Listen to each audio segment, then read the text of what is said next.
অথবা international voice, এগুলোতে ইনফেকশনের একটা ব্যাপার ছিল। তো কালকে আমি দেখছিলাম যে এরকম 75টি দেশ আছে যাদের কালকে নতুন করে কোনো রকম কোনো ইনফেকশন হয়নি, এবং আরো 41টি দেশ আছে যাদের ইনফেকশনের সংখ্যাটা বিলো 10, মানে 1 থেকে 9-এর মধ্যে। তাহলে 75টা কান্ট্রিতে কোনো ইনফেকশন নেই, এবং 1 থেকে 9 অব্দি ইনফেকশন আছে, মানে 1 জন 2 জন বা 9 জন অব্দি ইনফেকশন আছে। এরকম আরো 41টি দেশ আছে। তার মানে আমরা বলছি যে 116টা দেশ আউট অফ 212টা যেখানে আমাদের ইনফেকশন হয় নেই বা অত্যন্ত কম ভাবে আছে। এটা হচ্ছে আমাদের একটা কি বলবো আশার দিক। আর একটা যদি আমরা দেখি যে মাঝখানে যখন আমাদের লকডাউন ফকডাউন শুরু হয়েছিল, তখন আপনারা সবাই দেখবেন যে ইউরোপিয়ান কতগুলো কান্ট্রি, যেমন স্পেন, ইটালি, জার্মানি, ফ্রান্স ইত্যাদি যে দেশগুলো, ইউরোপিয়ান কান্ট্রিগুলো, সেগুলো কিন্তু হু হু করে বাড়ছিল। মৃত্যু এবং ইনফেকশন দুটোই, এই দুটো কিন্তু হু হু করে বাড়ছিল। কিন্তু আমরা এখন দেখছি ওই প্রত্যেকটা দেশেই কিন্তু অ্যাক্টিভ যে মানে অ্যাক্টিভ ইনফেকশন সেটা কিন্তু সবগুলোর কমছে। তবে এখন আবার বাড়ছে কোনগুলো, রাশিয়ার মতো দেশ কিন্তু আবার হঠাৎ করে অনেকটা বাড়ছে, মেক্সিকো অনেকটা বাড়ছে, যেগুলো কিন্তু আগে অনেক কম ছিল। আমেরিকা কিন্তু এখন অব্দি কন্ট্রোল করে উঠতে পারেনি। তবে আমি একদম ডাইরেক্ট ইনফরমেশন নিয়ে দেখেছি, কারণ আমাদের অনেক আত্মীয় পরিজন যারা আমেরিকায় থাকে তাদের সঙ্গে আমি ডাইরেক্টলি কথাবার্তা বলি। তো আমি সেখান থেকে যা খবর নিয়ে দেখেছি সেটা হচ্ছে যে এরকম নয় যে আমেরিকা কন্ট্রোল করতে পারছে না।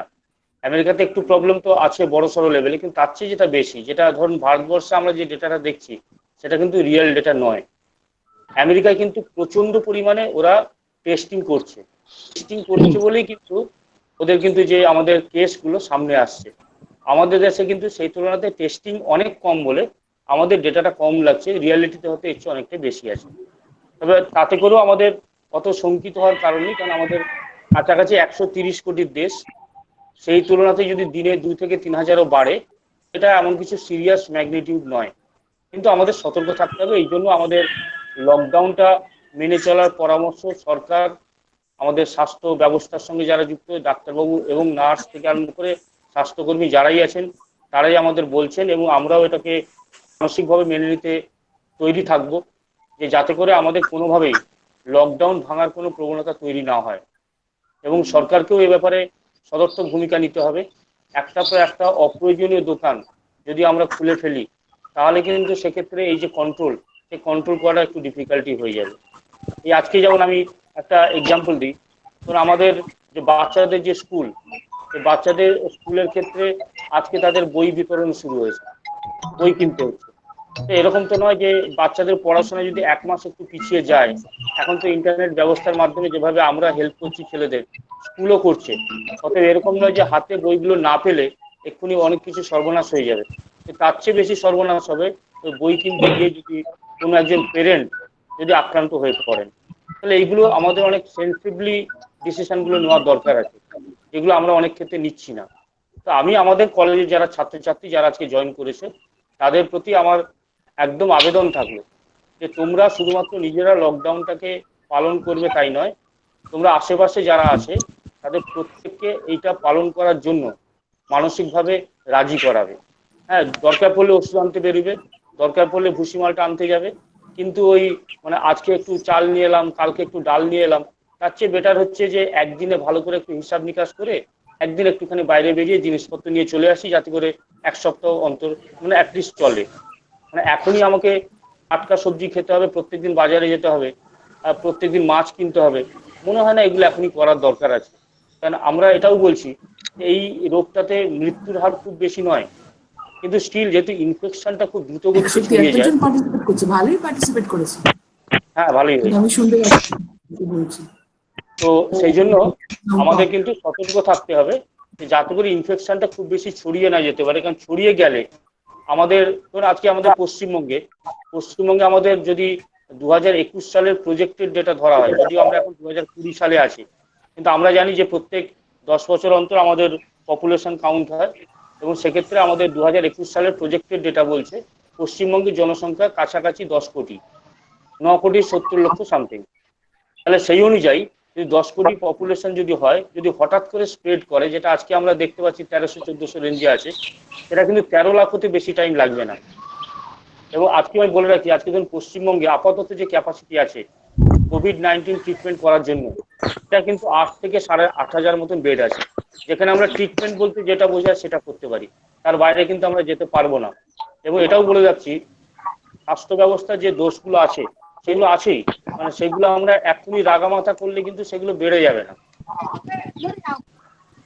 তাদের যেগুলো আছে সেগুলোকে নিয়ে চলতে হবে। আমাদের ক্যাপাসিটি মাত্র 8 থেকে 8,500 কোভিড-19 করার জন্য। আমাদের যেটা আছে যে বড় মাঝে আমাদের এই হাই রোডের উপরে, এখানে আমাদের করোনা টিকা হচ্ছে পশ্চিম মেদিনীপুর বা পূর্ব মেদিনীপুরের পেশেন্টগুলো।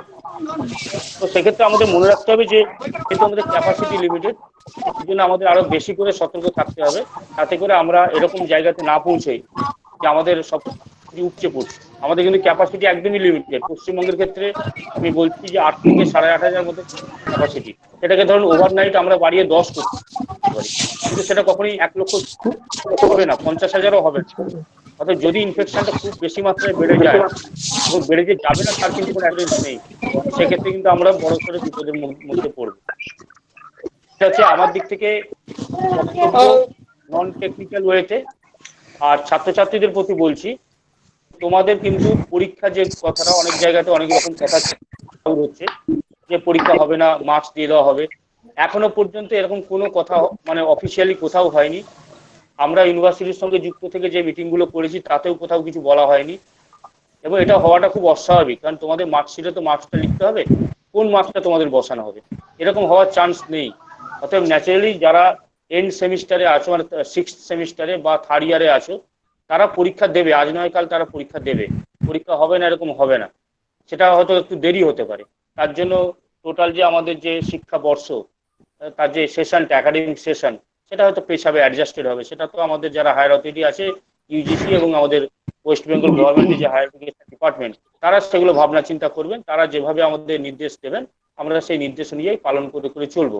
কিন্তু এটা এরকম হবে না যে পরীক্ষা হবে না এমনি এমনি নাম্বার দিয়ে দেওয়া হবে, এরকম হবে না।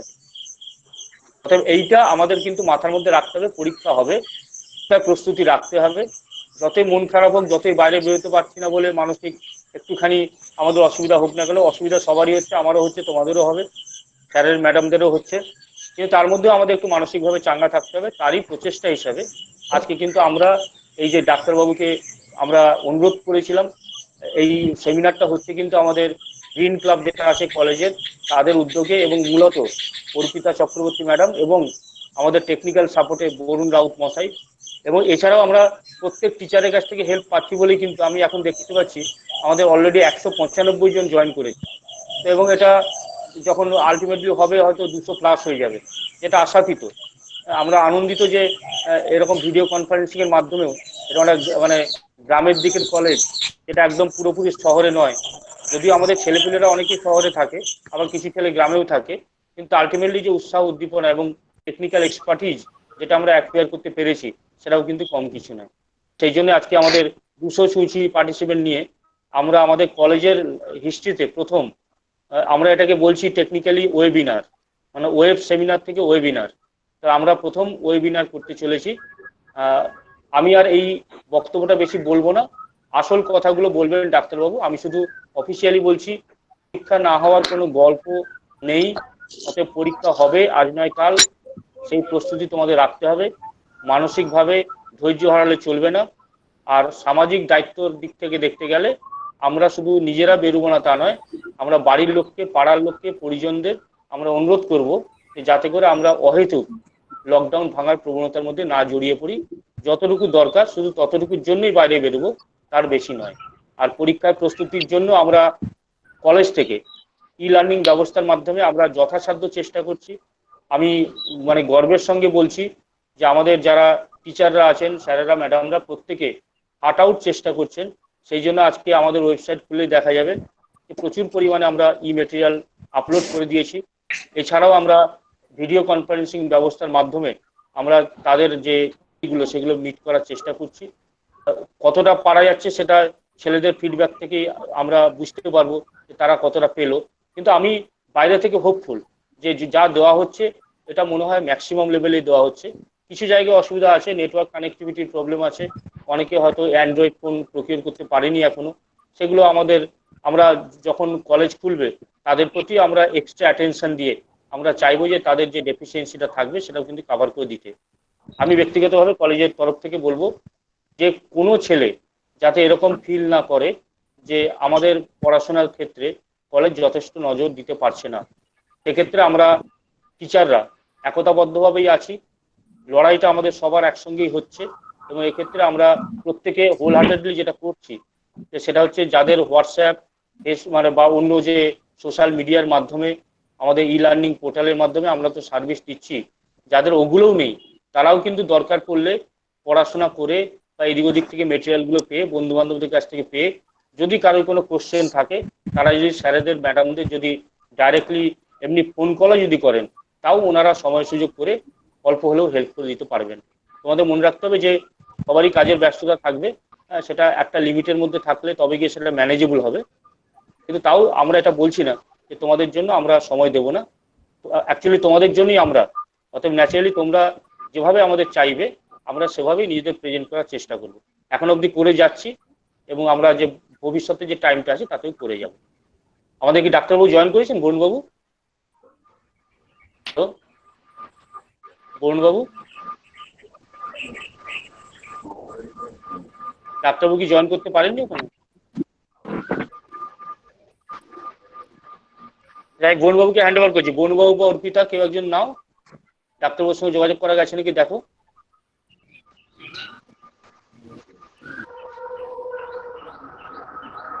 হ্যালো,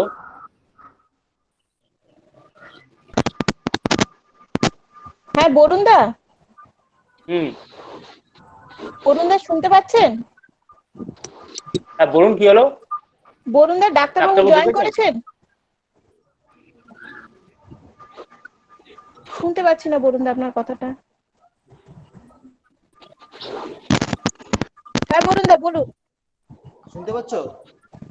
হ্যাঁ হ্যাঁ, এবার শুনতে পাচ্ছি। ডাক্তারবাবু ঢুকেছেন? হ্যাঁ, ডাক্তারবাবু আছেন, কিন্তু এখানে মিউট হয়ে আছেন দেখছি। উনি আনমিউট, স্ক্রিনের উপরে টাচ করলে আনমিউট হবে, ওটা উনি করলেই উনি মিউট হয়ে আছেন। তবু একবার আচ্ছা আচ্ছা ঠিক আছে, আমি ফোনে বলে দিচ্ছি ওনাকে। হ্যাঁ হ্যাঁ হ্যাঁ, উনি কারণ ওনার ফোন করে দিচ্ছি। শোনা যাবে? হ্যালো, শোনা যাবে? শোনা যাবে তো? আচ্ছা ঠিক আছে। শোনা যাবে তো? আমি শুনতে পাচ্ছি। হ্যাঁ এবারে sir, Are you listening to me? Listening to me? হ্যাঁ yes yes sir. Yes sir, yes sir. তাহলে আমি শুরু করছি। আচ্ছা ডাক্তারবাবু, ডাক্তারবাবু আমি প্রিন্সিপাল হিসাবে আপনাকে স্বাগত জানাচ্ছি কলেজের এই অনুষ্ঠানে এবং আপনাকে সেশনটার চার্জ দেওয়া হচ্ছে। আপনি ছেলেদের সঙ্গে ইন্টারাকশন করবেন, প্রত্যেক বলে নিয়ে যেভাবে আপনি চাইবেন আপনি সেশনটাকে ম্যানেজ করুন। আমরা কলেজের তরফ থেকে, আমি প্রিন্সিপাল, আমি ব্যক্তিগত তরফ থেকে আপনাকে এই অনুষ্ঠানে স্বাগত জানাচ্ছি। ধন্যবাদ ডাক্তারবাবু। ডাক্তারবাবু, ধন্যবাদ অনুপম বাবু ও বরুণ বাবু ফর হিজ লং ফেস।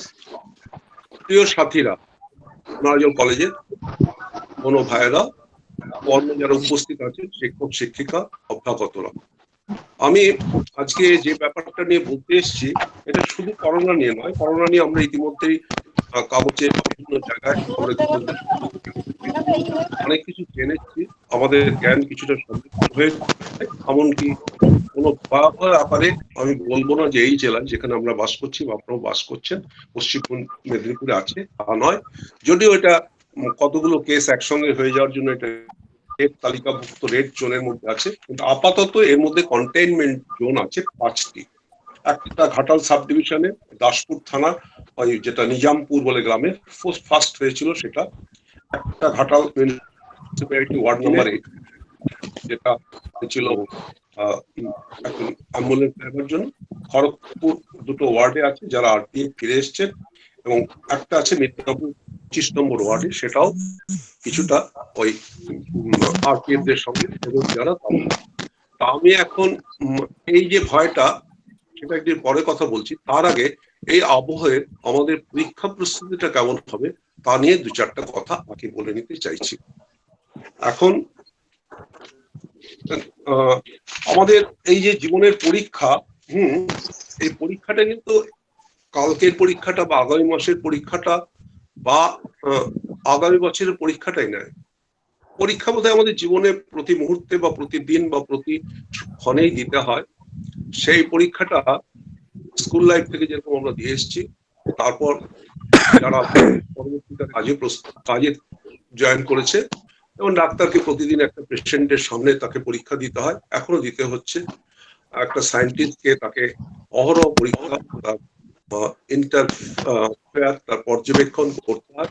সেই পর্যবেক্ষণের ফলে আমরা আশা করছি হয়তো একটা ভ্যাকসিন বা একটা করোনার এগেনস্টে, যেহেতু এটা ভাইরাস ডিজিজ, ভাইরাসের এগেনস্টে ভ্যাকসিন ইউজুয়ালি পাওয়া যায়, কিন্তু আমরা কোনো কোনো ক্ষেত্রে পাইনি। যেমন HIV, এই রোগটা এতদিন হওয়ার পরেও একটা ভ্যাকসিন এখনো পর্যন্ত জবরদস্ত পাইনি। করোনার ভ্যাকসিনটাও কত হবে, কিন্তু অনেক রোগের ভ্যাকসিন আমরা অল্প সময়ের মধ্যে কিছুটা পেতে সক্ষম হয়েছে। তো এখন এই যে পরীক্ষা, এই পরীক্ষা আমরা কিন্তু একটা প্রত্যেকেই দিই, একটা বাস্তবিক বা ইঞ্জিনিয়ার একটা ব্রিজ বা একটা ফ্লাইওভার বা একটা দিক তৈরি করবার আগে আমরাও দেই। এই পরীক্ষার আগে যে অধ্যয়ন, পরীক্ষার আগে যে প্রস্তুতি, এটা কিন্তু খুব একান্ত নিবিড় ভাবে এবং খুব সূক্ষ্মভাবে, খুব নিবিষ্ট মন নিয়ে হওয়া উচিত। আমরা দেখেছি অনেক আগে ইতিহাসে যদি দিকে তাকাই, 2500 বছর পূর্বে যখন বুদ্ধদেব একটা নৈরঞ্জন নদীর তীরে একটা তপস্যা করতে গিয়েছেন, ওনাকেও ভূত, পেট, দৈত্যী, দানা, মার তারা এসে বিঘ্ন সৃষ্টি করছে, ভয় দেখাতো। অর্থাৎ ওনার এই বৌদ্ধিক জ্ঞান লাভের ক্ষেত্রে অন্তরায় হয়ে দাঁড়াতো, কিন্তু উনি তাদেরকে দমিয়ে বা তাদেরকে দাপিয়ে উনি ওনার ধ্যান এবং ওনার প্রাপ্তিতে অগ্রসর হতে পেরেছিলেন। সেরকমই আমাদের এই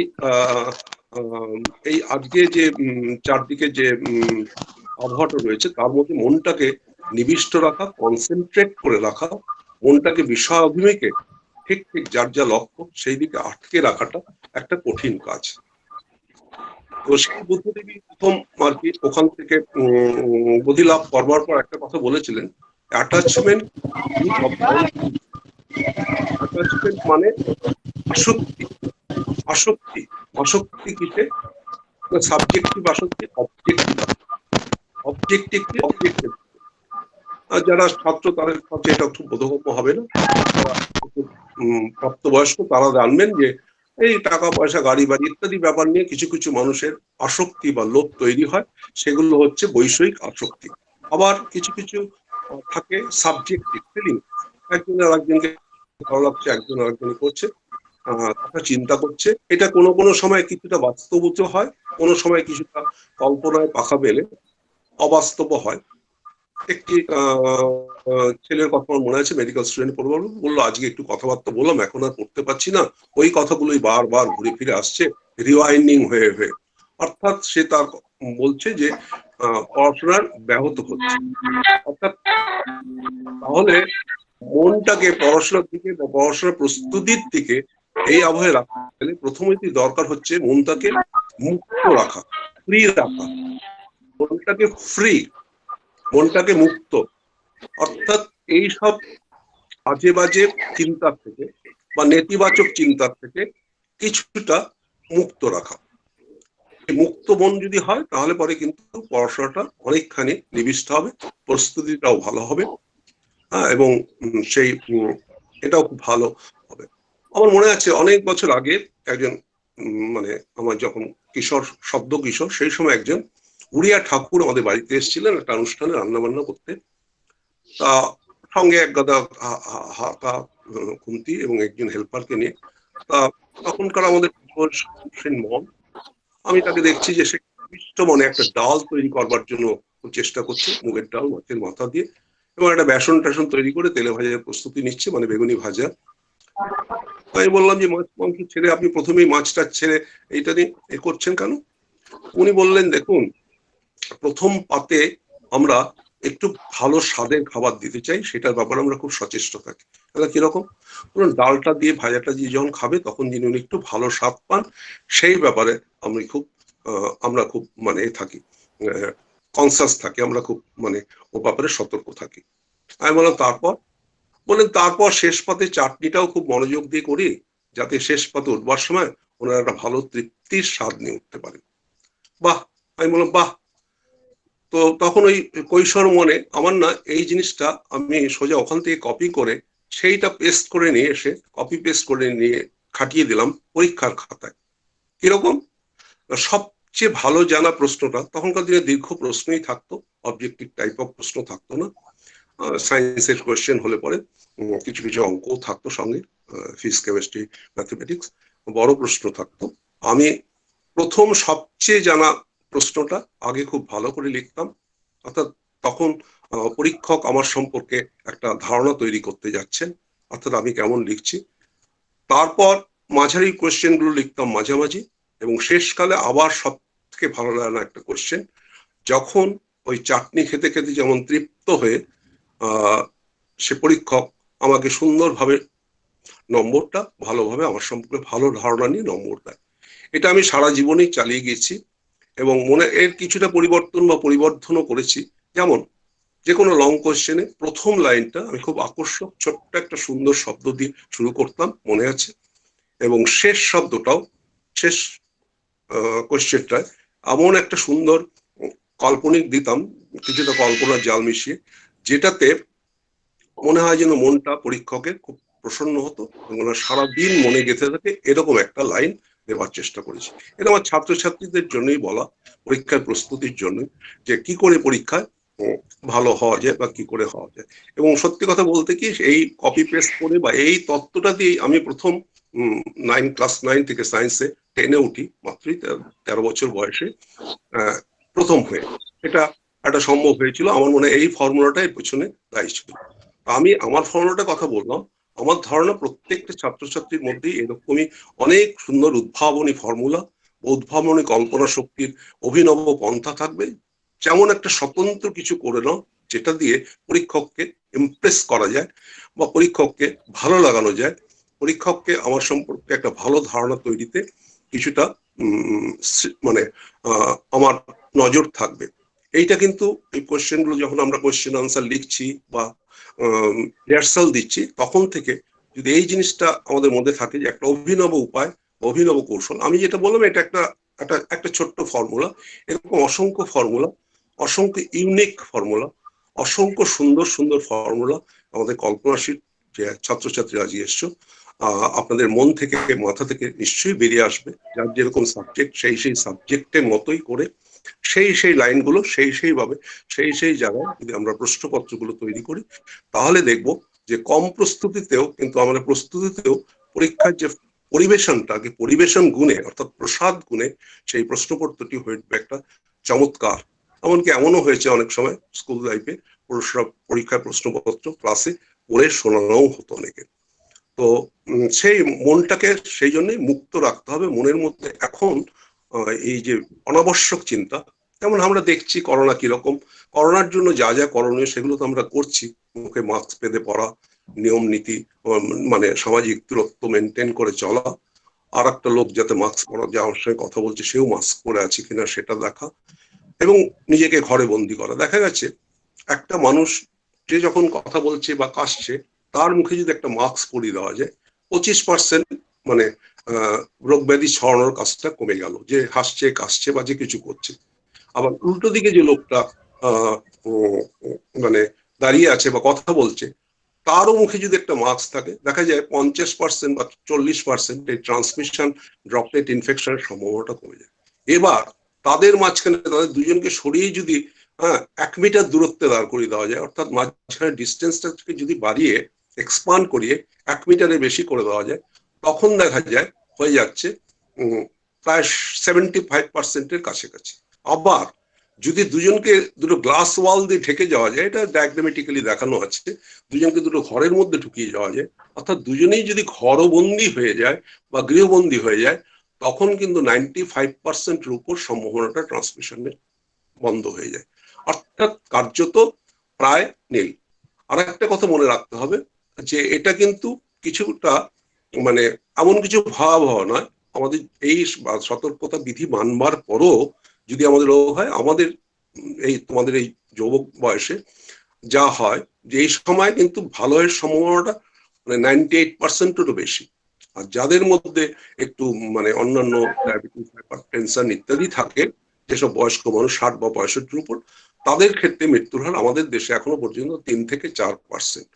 অর্থাৎ এটা নিয়ে ছাত্র বিরোধী এই 0.1% দেখা যাচ্ছে। আমরা যদি সমস্ত নিয়ম বিধি মেনে চলি বা গ্রামীণ অঞ্চলে যাদের বাস, তারা যেহেতু আমরা ডিসপার্স পপুলেশনের মধ্যেই থাকি, সেই সব এলাকায় কিন্তু স্ট্যাটিস্টিক্যালি যদি দেখা যায় এই চান্সটা 0.1%-এরও কম, যেটা স্ট্যাটিস্টিক্যালি খুব সিগনিফিক্যান্ট কিছু নয়। অর্থাৎ আমরা ধরে রাখতে পারি যে আমরা যদি কনসাস হয়ে চলি তাহলে আমাদের এই রোগ সংক্রমণের সংখ্যা থেকে যাচ্ছে খুবই কম।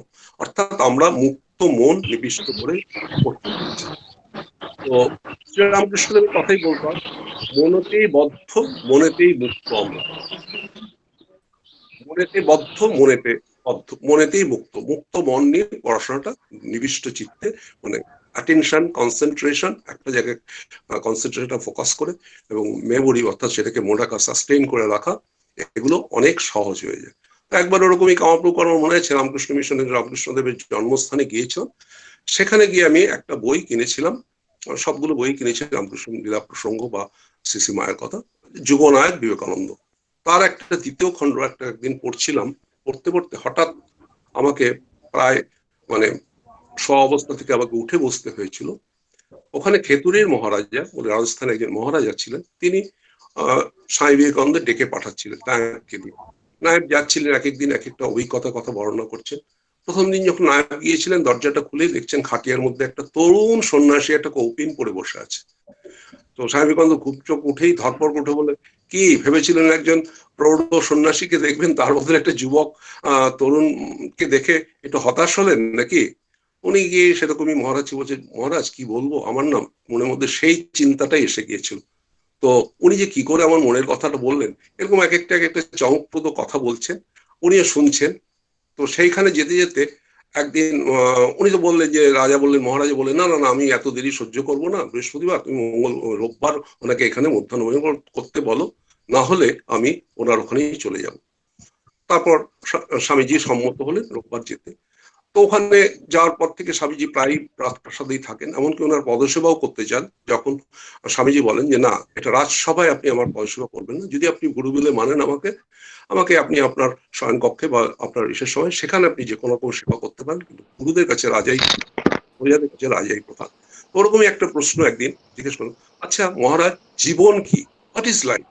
আমি সাটান হয়ে গেলাম, আরে এর উত্তর কি শ্রীরামকৃষ্ণ, তরুণ বিবেকানন্দ কি দেন? তো বিবেকানন্দ বললেন তখন, দেখুন মহারাজ, আসলে কি জানেন, কতগুলো নেতিবাচক শক্তি আমাদের ক্রমাগত দাবিয়ে রাখার চেষ্টা করছে, নিচের দিকে টেনে নামাবার চেষ্টা করছে। এই নেতিবাচক শক্তিগুলোকে অতিক্রম করে বেড়ে ওঠার নামই জীবন। আমি লক্ষ্য করে দেখেছি যে আমাদের চিন্তা ভাবনার মধ্যে কতগুলো নেতিবাচক চিন্তা বা নেতিবাচক শক্তি আমাদের নিচের দিকে নামিয়ে দেওয়ার মতো বেশ কিছু চিন্তা, বেশ কিছু অপ্রাসঙ্গিক চিন্তা, অপ্রয়োজনীয় চিন্তা আমাদের আসে। ভালো চিন্তাও আসে, আমি তো নিজের মনকে এইভাবেই রেশনালাইজ করি যে ভালো চিন্তাই তো আসে 90% থেকে 95%। আচ্ছা ঠিক আছে, 4-5% বাজে চিন্তা আসুক না। এই চিন্তাগুলোকে অতিক্রম করে বেড়ে ওঠার নাম জীবন। এইটা হচ্ছে একটা আমাদের মনে রাখতে হবে পরীক্ষার ক্ষেত্রে। আমাদের পরীক্ষাটা কিন্তু, আজকের পরীক্ষাটা কিন্তু সব নয়, বা কালকের পরীক্ষাটা কিন্তু আমাদের সব নয়। আমাদের একটা অবজেক্টিভ অফ লাইফ, জীবনের একটা লক্ষ্য স্থির করতে হবে। জীবনের লক্ষ্য কি আমার যদি প্রশ্ন করেন, তাহলে জীবনের লক্ষ্য হচ্ছে আমার এই জীবনটা, এই যে সমাজে বাস করছি, তার কোনো একটা উপকারে বা কাজে আসে। অর্থাৎ আমি যদি শিক্ষক হয়ে আরো 10 জনকে পড়াতে পারি, ছাত্রছাত্রীকে শিক্ষিত করতে পারি, এটা একটা পথ হতে পারে। আমি যদি সেবিকা বা নার্স হই, তাহলে রুগীর শুশ্রূষা করতে পারবো। আমি যদি চিকিৎসক হই, এই করতে পারবো। আমি যদি ইঞ্জিনিয়ার হই, এটা করতে পারবো। আমি যদি কম্পিউটার বিশেষজ্ঞ হই, আমি এটা করতে পারবো। এরকম করে এই সমাজকে সেবা করবার জন্য সমস্ত মানুষেরই দরকার আছে, এমনকি একজন সাফাই কর্মীরও দরকার আছে। আজকে দেখতে পাচ্ছি আমরা, হ্যাঁ, সমস্ত রকম মানুষই এই সোসাইটির একটা ওয়েলফেয়ারের কাজে যদি আমি নিযুক্ত হতে পারি, আসলে কিন্তু পড়াশোনার লক্ষ্যটা তাই। আজকে কি নম্বরটা পেলাম 10 বছর পরে প্রকৃতপক্ষে কারোর মনেও থাকবে না, বা কি পেয়েছিলাম ক্লাস 7-8 নম্বর, সেগুলো এখন মনে থাকে না, কিন্তু মনে থাকে যে আমরা কি করেছিলাম। বা কি মানে কি আমাদের লক্ষ্য ছিল আর আমরা কতদূর এসে পড়ে আসতে। এখানে আমি আরো একটা কথা বলতে চাই ছাত্রছাত্রীদের, যে করোনা একটা ভাইরাস ডিজিজ, তাই তো? তো ভাইরাস ডিজিজটা সাধারণত খুব ইনফেকশাস হয়, যেমন মিজলস আর কি, খুব শিশু বয়সে হয়। স্কুলে একটা বাচ্চা যদি মিজলস আর বাচ্চাটা যদি ইমিউনাইজ না হয়ে আসে, সেসব ক্ষেত্রে মানে প্রচন্ড একটা ইন্ডেক্স কেস থেকে মানে 100টা পেশেন্টেরও ইনফেকশনে চলে আসতে পারে, সেকেন্ডারি কেস তৈরি হতে পারে। কিন্তু এই কোভিড-19 বা করোনা ভাইরাসের কিন্তু সংক্রামক ক্ষমতা বা সেকেন্ড ইনফেক্টিভিটিটা খুব লো। দেখা যাচ্ছে খুব বেশি হলে একজন লোক 2 থেকে 3 জন লোককেই করতে পারে। সেদিক দিয়ে এই ভাইরাসটা খানিকটা সেফ। আর মৃত্যু তো এই আগে যে ভাইরাসগুলোতে এসছে, সার্স ভাইরাস বা acute respiratory tract syndrome, ARDS virus, প্রত্যেকটা ভাইরাস মৃত্যুর সংখ্যা ইনফ্লুয়েঞ্জার ধরনেরই একটা ভাইরাস বেশি হয়েছে। তো আমরা শুধু মনে রাখবো যে এই ভাইরাসটার চিন্তায় যেন আমাদের এই পড়াশোনার প্রস্তুতি বা এই যে আমরা জীবনযাত্রা এগিয়ে যাওয়া, কারণ এই ভাইরাসটা এক্ষুনি নির্মূল হচ্ছে না। আমাদের একটা ঊর্ধ্বগামী কার্ভ আমরা দেখতে পাচ্ছি, আজকে এতজন পর্যন্ত হয়েছে। আর বরুণ বাবু যেরকম বললেন যে আমাদের কি কর্তব্য, হ্যাঁ, নবীন যুবক বা নবীন যুবতী ছাত্রী আমরা যারা আছি, আমরা সমাজের কাছে কিছুটা পথপ্রদর্শকের মতো, অর্থাৎ যারা এগুলো সম্পর্কে জেনেও যে ভুল চুকগুলো করছে তাদের জন্য আমরা সাহায্যের হাত বাড়িয়ে দেব, যাতে আমরা এই ভাইরাসটা কন্ট্রোল রাখতে পারি। এটা আমাদের একটা কাজ। কিন্তু চিন্তায় ও মননে আমরা কিন্তু আমাদের লক্ষ্যের দিকে অবিচল রেখে আমাদের যে নির্দিষ্ট পড়াশোনা, নির্দিষ্ট পরীক্ষার প্রস্তুতি, তাকে বিঘ্নিত হতে দেব না। এই পর্যন্ত বলে এখন আমি একটু প্রশ্ন আহ্বান করছি যে তাদের যারা আপনারা উপস্থিত আছেন, ছাত্রছাত্রী বা যে কেউই হোক না কেন, সুদীপবৃন্দ, তারা যদি একটু প্রশ্নগুলো জানান লিখে বাই করে, তাহলে পরে বোধহয় জবাব দিতে সুবিধা হবে। আমি প্রথম একজন কাউকে প্রশ্ন করবার জন্য রিকোয়েস্ট করছি, যে কোনো একজন।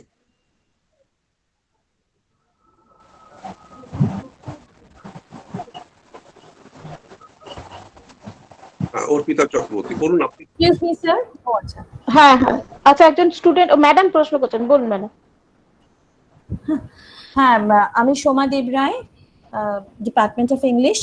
আমার যে প্রশ্নটা হলো ডাক্তারবাবু, সেটা হলো ধরুন এখন তো আমরা সবাই ভার্চুয়ালি মিট করছি, তো স্পেশালি আমাদের এই যে ফাইনাল ইয়ার স্টুডেন্টস, এরা ভীষণ প্রোন টু ডিপ্রেশনও কিছু কিছু ক্ষেত্রে আমরা দেখতে পাচ্ছি।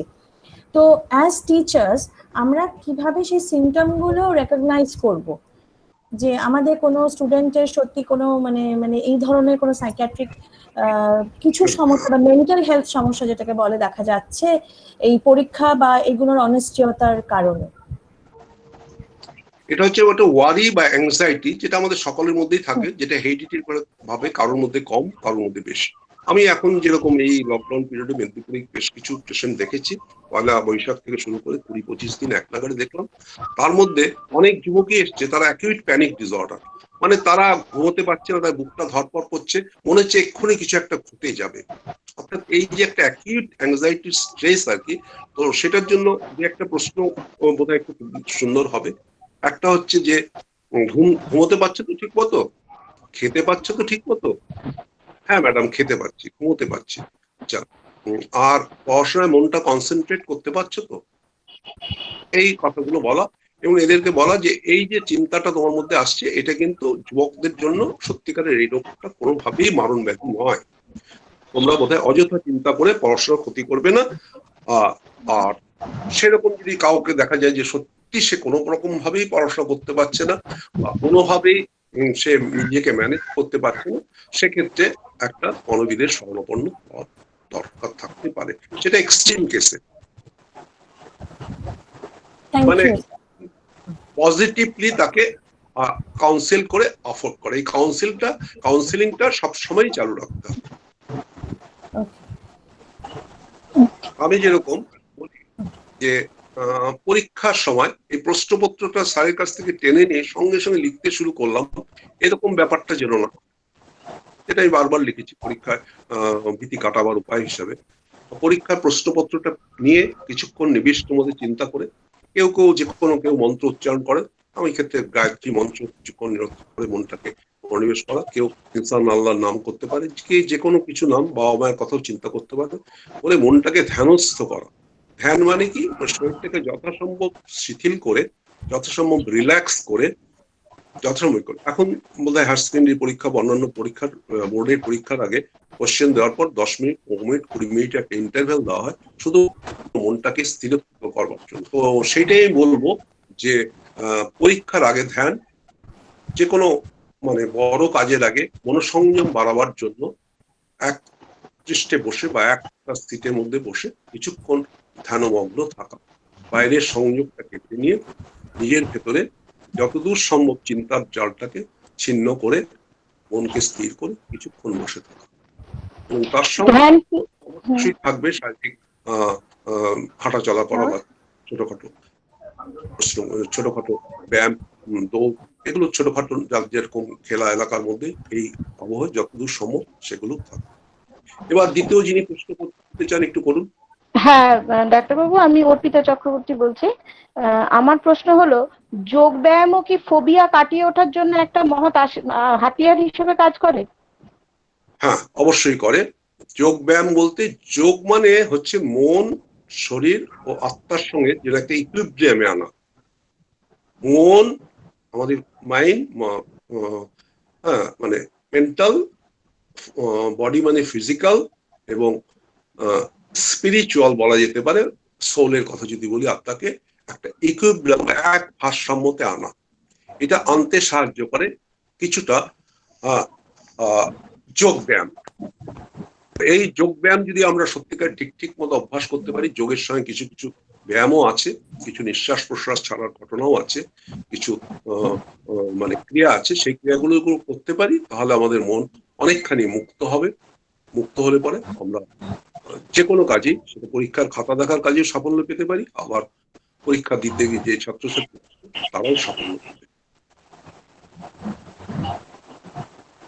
এই জন্য আমাদের ভারতবর্ষে একটা দিনকে, 17 জুনকে একটা দিনকে যোগ দিবস হিসাবে প্রধানমন্ত্রী নরেন্দ্র মোদী প্রজেক্ট করেছিলেন। অর্থাৎ আমাদের যে অতীত মানে দার্শনিক বা আমাদের ঋষিগুরু, তাদের যে বিদ্যা, তাদের যে মনকে, চঞ্চল মনকে শান্ত করবার জন্য তারা যে সমস্ত নির্যাস রেখে গেছেন, তার থেকে ধ্যান কথাটা এনে একটা ধ্যান দিবস বা যোগ দিবস, ন্যাশনাল বা ইন্টারন্যাশনাল যোগ দিন। এটা দিয়ে বোঝা যায় যে এটা কতখানি তাৎপর্যপূর্ণ এবং কতখানি হেল্পফুল এবং কতখানি মানে কার্যকারী। এটা অবশ্যই অবশ্যই একটা ভালো পথ মনের স্ট্রেস কাটাবার জন্য। সেটা করোনার স্ট্রেস হতে পারে, অন্যান্য স্ট্রেস হতে পারে। মনকে মুক্ত করে পরীক্ষার হলে নিয়ে আসতে পারার ক্ষেত্রে এটা একটা বড় কার্যকারী অভ্যাস। এরপর তৃতীয় কেউ একটা প্রশ্ন করে, আমি চাইছিলাম একটু ছাত্রদের মধ্যে বা ছাত্রীদের মধ্যে কেউ যদি একটু প্রশ্ন করে খুব ভালো হয়, তাদের আমি একটুখানি ইন্টারফেয়ার করছি, একটুখানি ঢুকছি। আমি যেটা বলছি সেটা হচ্ছে, আমাদের আজকে এই যে প্রোগ্রামটা, সেটা কিন্তু মূলত ছাত্রছাত্রীদের দিকে তাকেই আমরা করেছি। আমরা দেখতে পাচ্ছি আমাদের এখন 100 বেশি ছাত্রছাত্রী আমাদের এই সেশনে পার্টিসিপেট করছে। এবং আমি কিন্তু বলবো যে নারায়ণ আর্টস কলেজে আমরা অভিভাবক এবং ছাত্রছাত্রীদের নিয়ে এটা একটা বড় পরিবার। আমি চাইবো যে ছাত্রছাত্রীদের মধ্যে থেকে ওপেন মাইন্ডে তোমরা কোশ্চেন করো। ডাক্তারবাবু আছেন, আমরা আছি, সবাই মিলে এই মানে যে বিপদই আসুক না কেন, বিপদটাকে সবাইকে মিলে কাটাতে হবে। আমি চাইবো যে ছাত্রছাত্রীরা তোমরা একটু এগিয়ে এসো, তোমরা মন খুলে কোশ্চেন করো যে তোমাদের কি সমস্যা হচ্ছে। এরকম নয় যে এই সমস্যাটা কোনো হেজিটেশনের ব্যাপার নেই। তোমাদের যদি কারোর মনে কিছু থাকে সেই কোশ্চেনটাই করো, কোনো প্রবলেম নেই। যা মনে আসছে এখানে করতে পারো। তোমাদের জন্য প্রোগ্রামটা তোমাদের একটুখানি বলতে হবে, আমাদের প্রোগ্রামটা সাকসেসফুল হবে। বলো, সবচেয়ে ভালো হয়। প্রথম একজন এগিয়ে আসছো।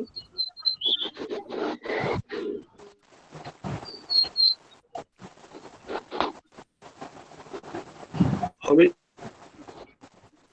প্রথম একজন ছাত্র বা ছাত্রীকে এগিয়ে আসতে অনুরোধ করছি। যে কোনো তার সমস্যা হতে পারে, এই বিষয়ে যে কোনো প্রশ্নের কথাই করতে পারে।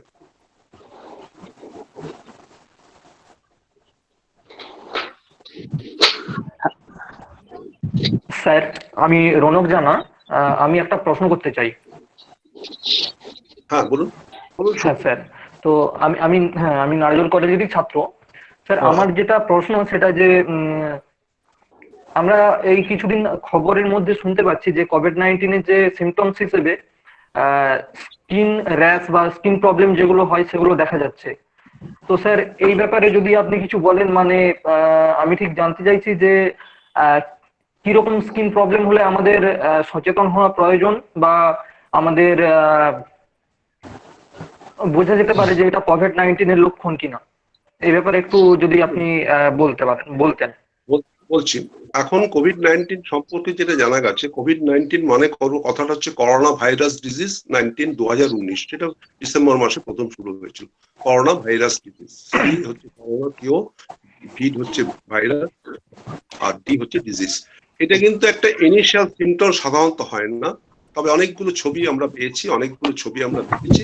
এগুলো কিছুটা পায়ের নখে বা হাতের পাতায়, যেখানে মানে মানে আমাদের রক্ত চলাচল কিছুটা কমে যায়, বলা যেতে পারে কিছুটা রক্ত জমাট বেঁধে যায়। অ্যাকচুয়ালি নতুন জ্ঞান বা নতুন যেটা আমরা জানতে পারছি, যেটা যে সাইটোক্রোম স্টর্মটা হচ্ছে এই ডিজিজের প্যাথোলজি, সেখানে রক্ত মানে জমাট বেঁধে যাচ্ছে। রক্তকে যে জন্য ট্রিটমেন্টে উঠে এসছে কিছু অ্যান্টি কোয়াগুল্যান্ট, অ্যাসপিরিন, হেপারিন থেকে শুরু করে স্টেরয়েড, এবং এটা একটা অটোইমিউন ডিজিজের মতো। তো সেই হিসাবে যে স্কিনের যে লক্ষণগুলো আসে সেটা কিন্তু প্রাথমিকভাবে আসে না, এবং শেষ পর্যায়ে আসতে পারে, হয়তো কারোর ক্ষেত্রে অন্যভাবে আসতে পারে।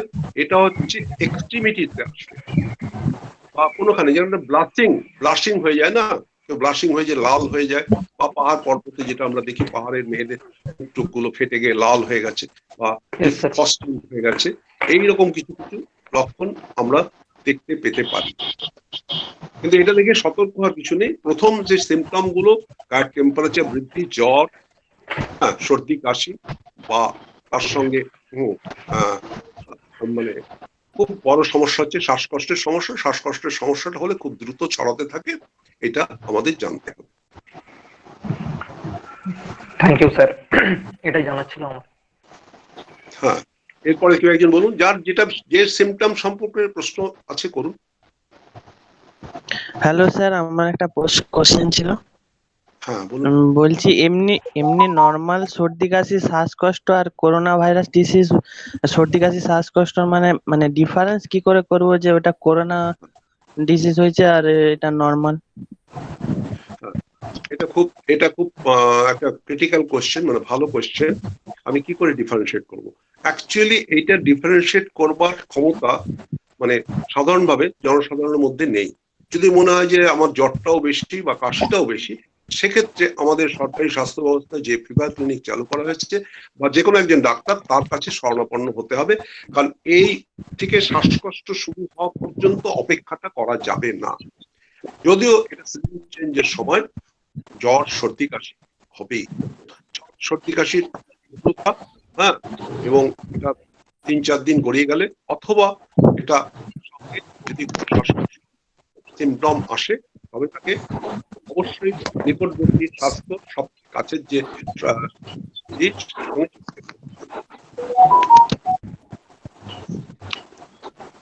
Thank you sir. কারণ এটা অনেকের মধ্যে হবে, 90%-এর মধ্যে হবে, তার মধ্যে 0.01%ও এটা কিন্তু কোভিড-95 বা করোনা ভাইরাস হওয়ার সম্ভাবনা থাকে।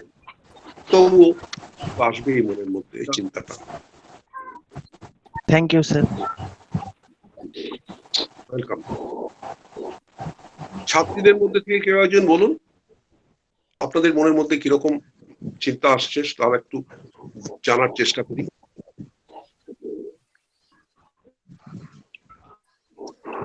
Hello sir. ইয়েস। হ্যাঁ বলছি স্যার, আপনার মতে কি লকডাউন এখনো বাড়ানো উচিত? না হচ্ছে এই 17 তারিখের পর রাজ্য থেকে ঘোষণা করেছে খুলে দেওয়ার মতো একটা চান্স আছে? আপনার মতে কি বলে যে হচ্ছে লকডাউন কি খুলে দেওয়া উচিত না আরো বাড়ানো উচিত? না, আমার মতে লকডাউনটাই তো একমাত্র চিকিৎসা নয়।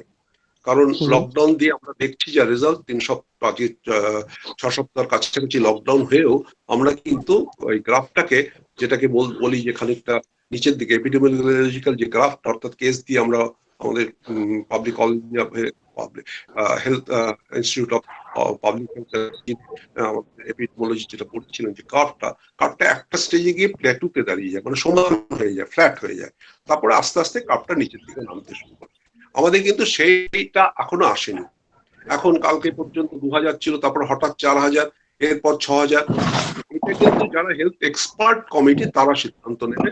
তবে আমার নিজস্ব মত যে মনে হয়, যেসব জায়গায় করোনা আক্রান্তের সংখ্যা বেশি, এখন যেটা দেখা যাচ্ছে মেনলি মেট্রোপলিটন সিটিতে, অর্থাৎ দিল্লি, মুম্বাই, হ্যাঁ কলকাতাও তার মধ্যে, বা চেন্নাই ইত্যাদি বড় বড় শহরে, সেই সব শহরগুলোতে এখনই বাস টাস চালালে বা লকডাউন কে শিথিল করলে বোধহয় কেসের সংখ্যাটা বাড়বে, আক্রান্তের সংখ্যা বাড়বে। কিন্তু গ্রামাঞ্চল যেখানে কোভিড এর সিমটম বা যেমন পশ্চিম মেদিনীপুর জেলার কথাই যদি ভাবি, সেখানে কিন্তু খুবই কম, মানে খুব নেগলিজেবল সংখ্যায় হয়েছে, 10-12 জন, সেটা কন্টেইনমেন্ট এলাকা 5টিকে চিহ্নিত করেছে আজ অব্দি। এবং আমরা এই জন্যই নিরাপদ যে আমাদের চারদিকে খোলা বাতাস, তো মানে জনঘনত্বটা মফস্বলের দিকে এলে পরে কমে যাচ্ছে, সেটা বাইরের থেকে কেউ না নিয়ে এলে অ্যাকচুয়ালি পরে হওয়ার চান্সটা থাকছে না। সেই জন্য আমার মনে হয় লকডাউনটা খোলাটা হবে খুব ধীরে ধীরে, আমার যেটা মনে হয়, এবং সেটাই সরকার করছে উপস্থিত। হ্যাঁ, গ্রিন জোন যেগুলো তো হয়নি বা যেগুলো ইনসিডেন্ট খুব কম, সেসব জায়গায় স্বাভাবিক জীবনযাত্রা, এরপর আরো গ্রিন জোন বা অরেঞ্জ জোনের সংখ্যা আরো বৃদ্ধি হবে। এইভাবে করতে করতে কিন্তু কিছুটা রেস্ট্রিকশন আমাদের থেকেই যাবে, এবং সেই রেস্ট্রিকশনের মধ্যে লকডাউন না থাকলে আমাদের সামাজিক দূরত্ব নিয়ন্ত্রণ থেকে শুরু করে স্যানিটাইজেশন, হেলথ হাইজিন যেটা মেনে চলার, আমার তো মনে হয় এটা একটা স্থায়ী অভ্যাসে পরিণত হলেও কোনো খারাপ কিছু হচ্ছে না। আমরা শুধু আগে মানে খাওয়ার আগে হাত ধুতাম, বা বাথরুমে গিয়ে হাত ধুতাম, এই হাত ধোয়ার এইগুলো সব ছিল। আমরা অবশ্য কিছুটা প্রফেশনালি ওই চেম্বারে পেশেন্ট দেখার পরও একটু হাতটা ধুতাম, এটা আমাদের খুব ছোটবেলা থেকে মনের মধ্যে গেঁথে গেছে, একবার হাতটা ধুয়ে নিতাম। কিন্তু এখন একটা পেশেন্ট বা দুটো পেশেন্ট দেখার পরও হাতটা ধুচ্ছি, হ্যাঁ, মানে কোনোই পুরোটাই ধুচ্ছি, এবং পেশেন্টটা দেখার পর স্নান উইথ শ্যাম্পু করছি।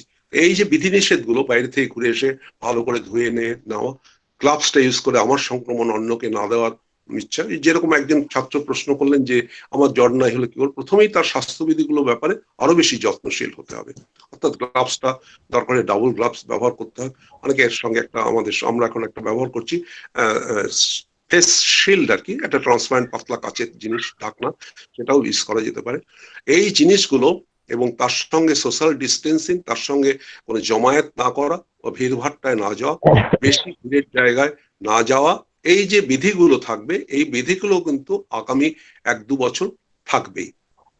এবং লকডাউন যেহেতু দেশের অর্থনীতি তো সংকট, শুধু বিজ্ঞানকে দেখলেই হবে না, জীবনকে দেখলেই হবে না, তার সঙ্গে জীবিকার সংস্থান, এই যে বেশিরভাগ আমাদের অসংগঠিত ক্ষেত্রের মানুষ, তো তারা এই হকার, ট্রেন না চললে হকাররা কাজ করতে পারবে না, হকার না কাজ করতে পারলে তাদের সংসার চলবে না, থেকে শুরু করে যারা ডেইলি লেবার থেকে শুরু করে চারপাশে যারা দৈনিক কাজের ভিত্তিতে মজুরি পায়, তাদের কাজগুলো হারিয়ে যাবে। সেই জন্য দুটোর মধ্যে একটা সুষম বিন্যাস বা ব্যালেন্সিং করে করতে হবে যতটা সম্ভব। মানে আমাদের কালকে একটা অরবিন্দ কেজরিওয়ালের ভাষণ শুনলাম, বলে আমাদের প্রিভেনশন, আমরা করোনা প্রিভেন্ট করতে চাইছি না, করোনা হতে থাক, করোনা অ্যাটাক হোক, কিন্তু আমরা ইনফ্রাস্ট্রাকচারটা এর মধ্যে অনেকটাই তৈরি করে ফেলেছি এই লকডাউনের মধ্যে, আরেকটু ভালোভাবে তৈরি করবো। আমরা হেলথের পিছনে 70-72 বছর ইনভেস্ট করিনি। হেলথ স্ট্রাকচারটাকে আমরা যদি ভালো করি, আমাদের উদ্দেশ্য থাকবে মৃত্যুটাকে ঠেকানো। করোনা আক্রান্ত হলে বেশিরভাগ 80% পেশেন্টরাই তো সামান্য সর্দি কাশি পরে পজিটিভ হয়ে কিন্তু ভালো হয়ে যায়।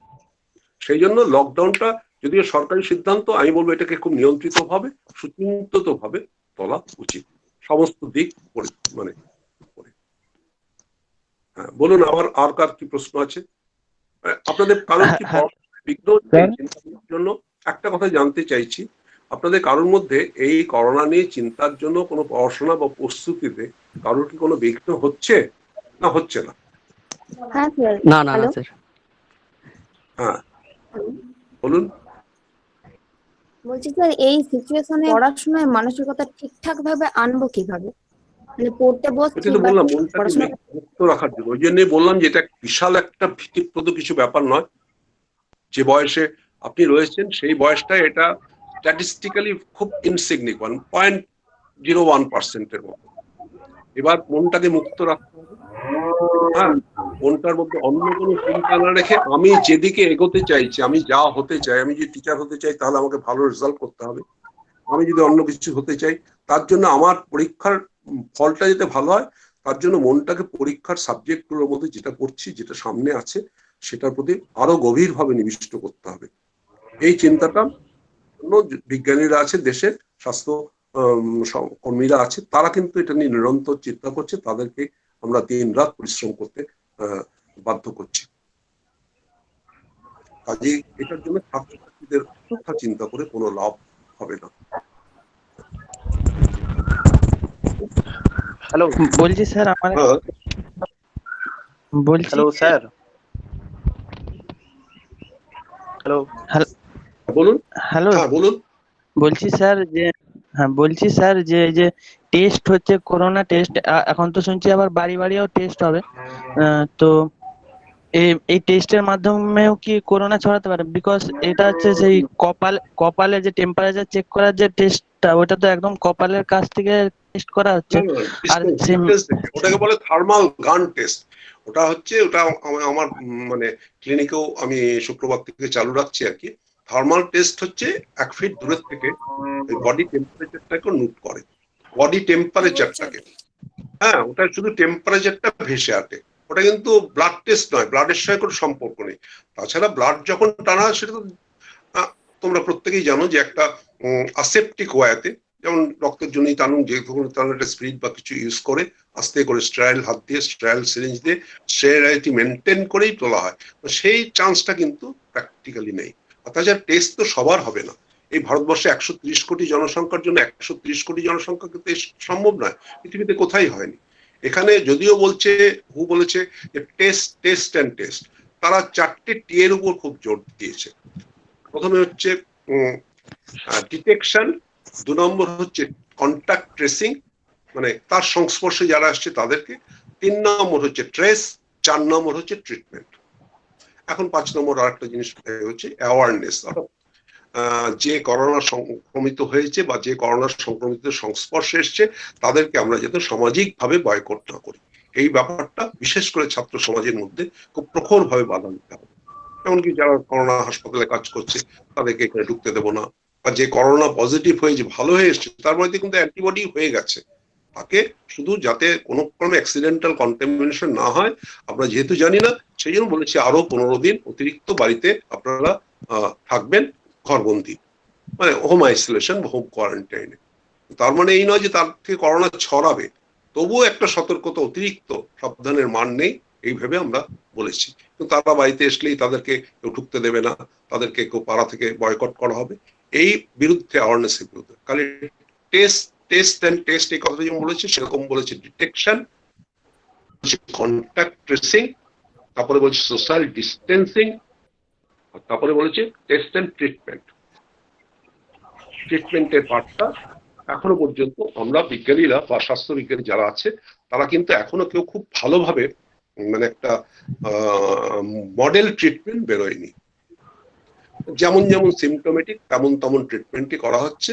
তাতে বেশিরভাগই অল্প দিনের মধ্যে 14 দিনের মধ্যে, দেখছেন তো ব্যাচ ওয়াইজ, মানে এমআর বাঙ্গুর হাসপাতাল থেকে একদিনে 14 জন 15 জন করে ছেড়ে দেওয়া হচ্ছে দ্বিতীয়বার করোনা টেস্ট নেগেটিভ বেরোবার পর। কারো ক্ষেত্রে তৃতীয়বারও টেস্ট করা হচ্ছে, তারা সবাই বেরিয়ে যাচ্ছে। তাদের কিন্তু ওই মানে ভেন্টিলেশনে যেতে হয়নি, কিছুই যেতে হয়নি, তাদের আইসিসিউতে যেতে হয়নি।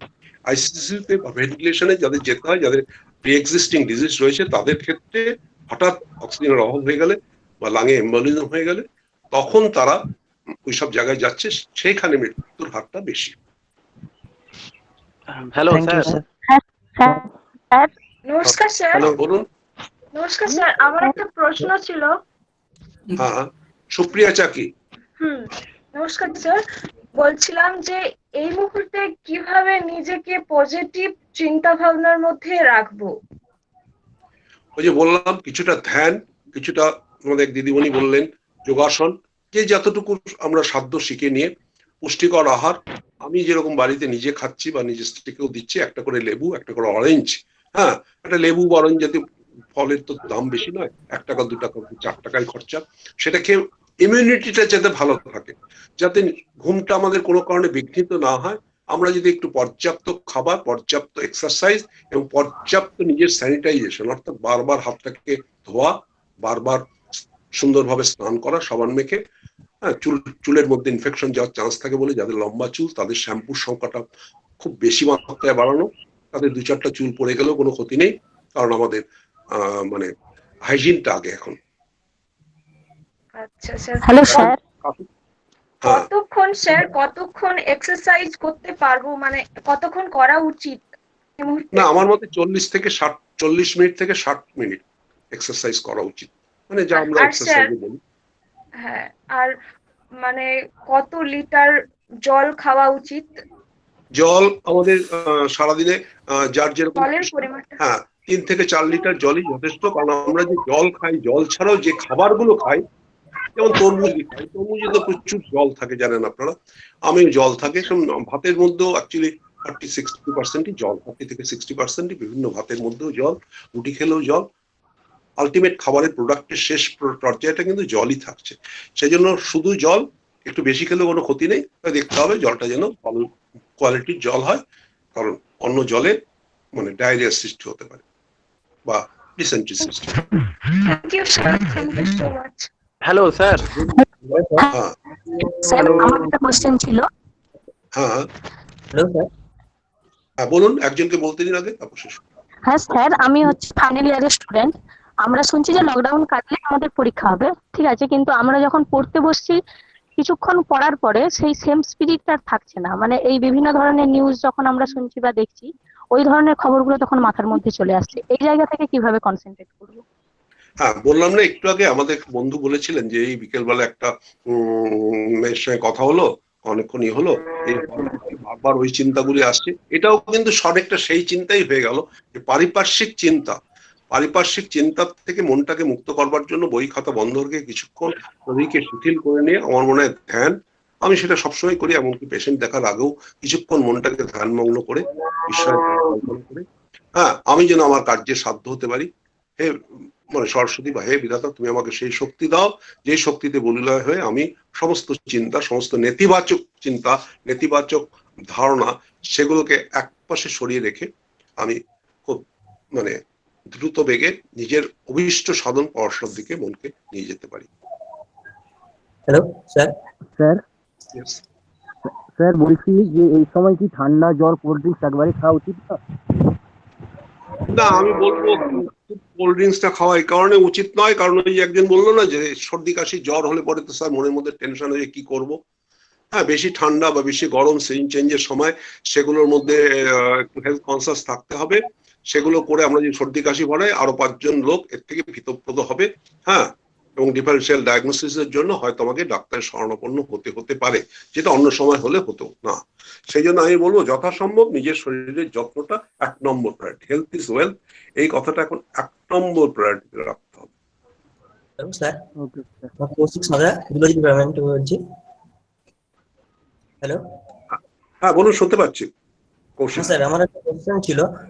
তো এখন অ্যাকচুয়ালি কোভিড পেশেন্টের পরিমাণ বৃদ্ধি পাচ্ছে, এটা কি সংক্রমণটা বৃদ্ধি পাচ্ছে না কোনো কারণে বেশি পরিমাণ টেস্টিং এর জন্য পেশেন্টের পরিমাণটা বৃদ্ধি পাচ্ছে?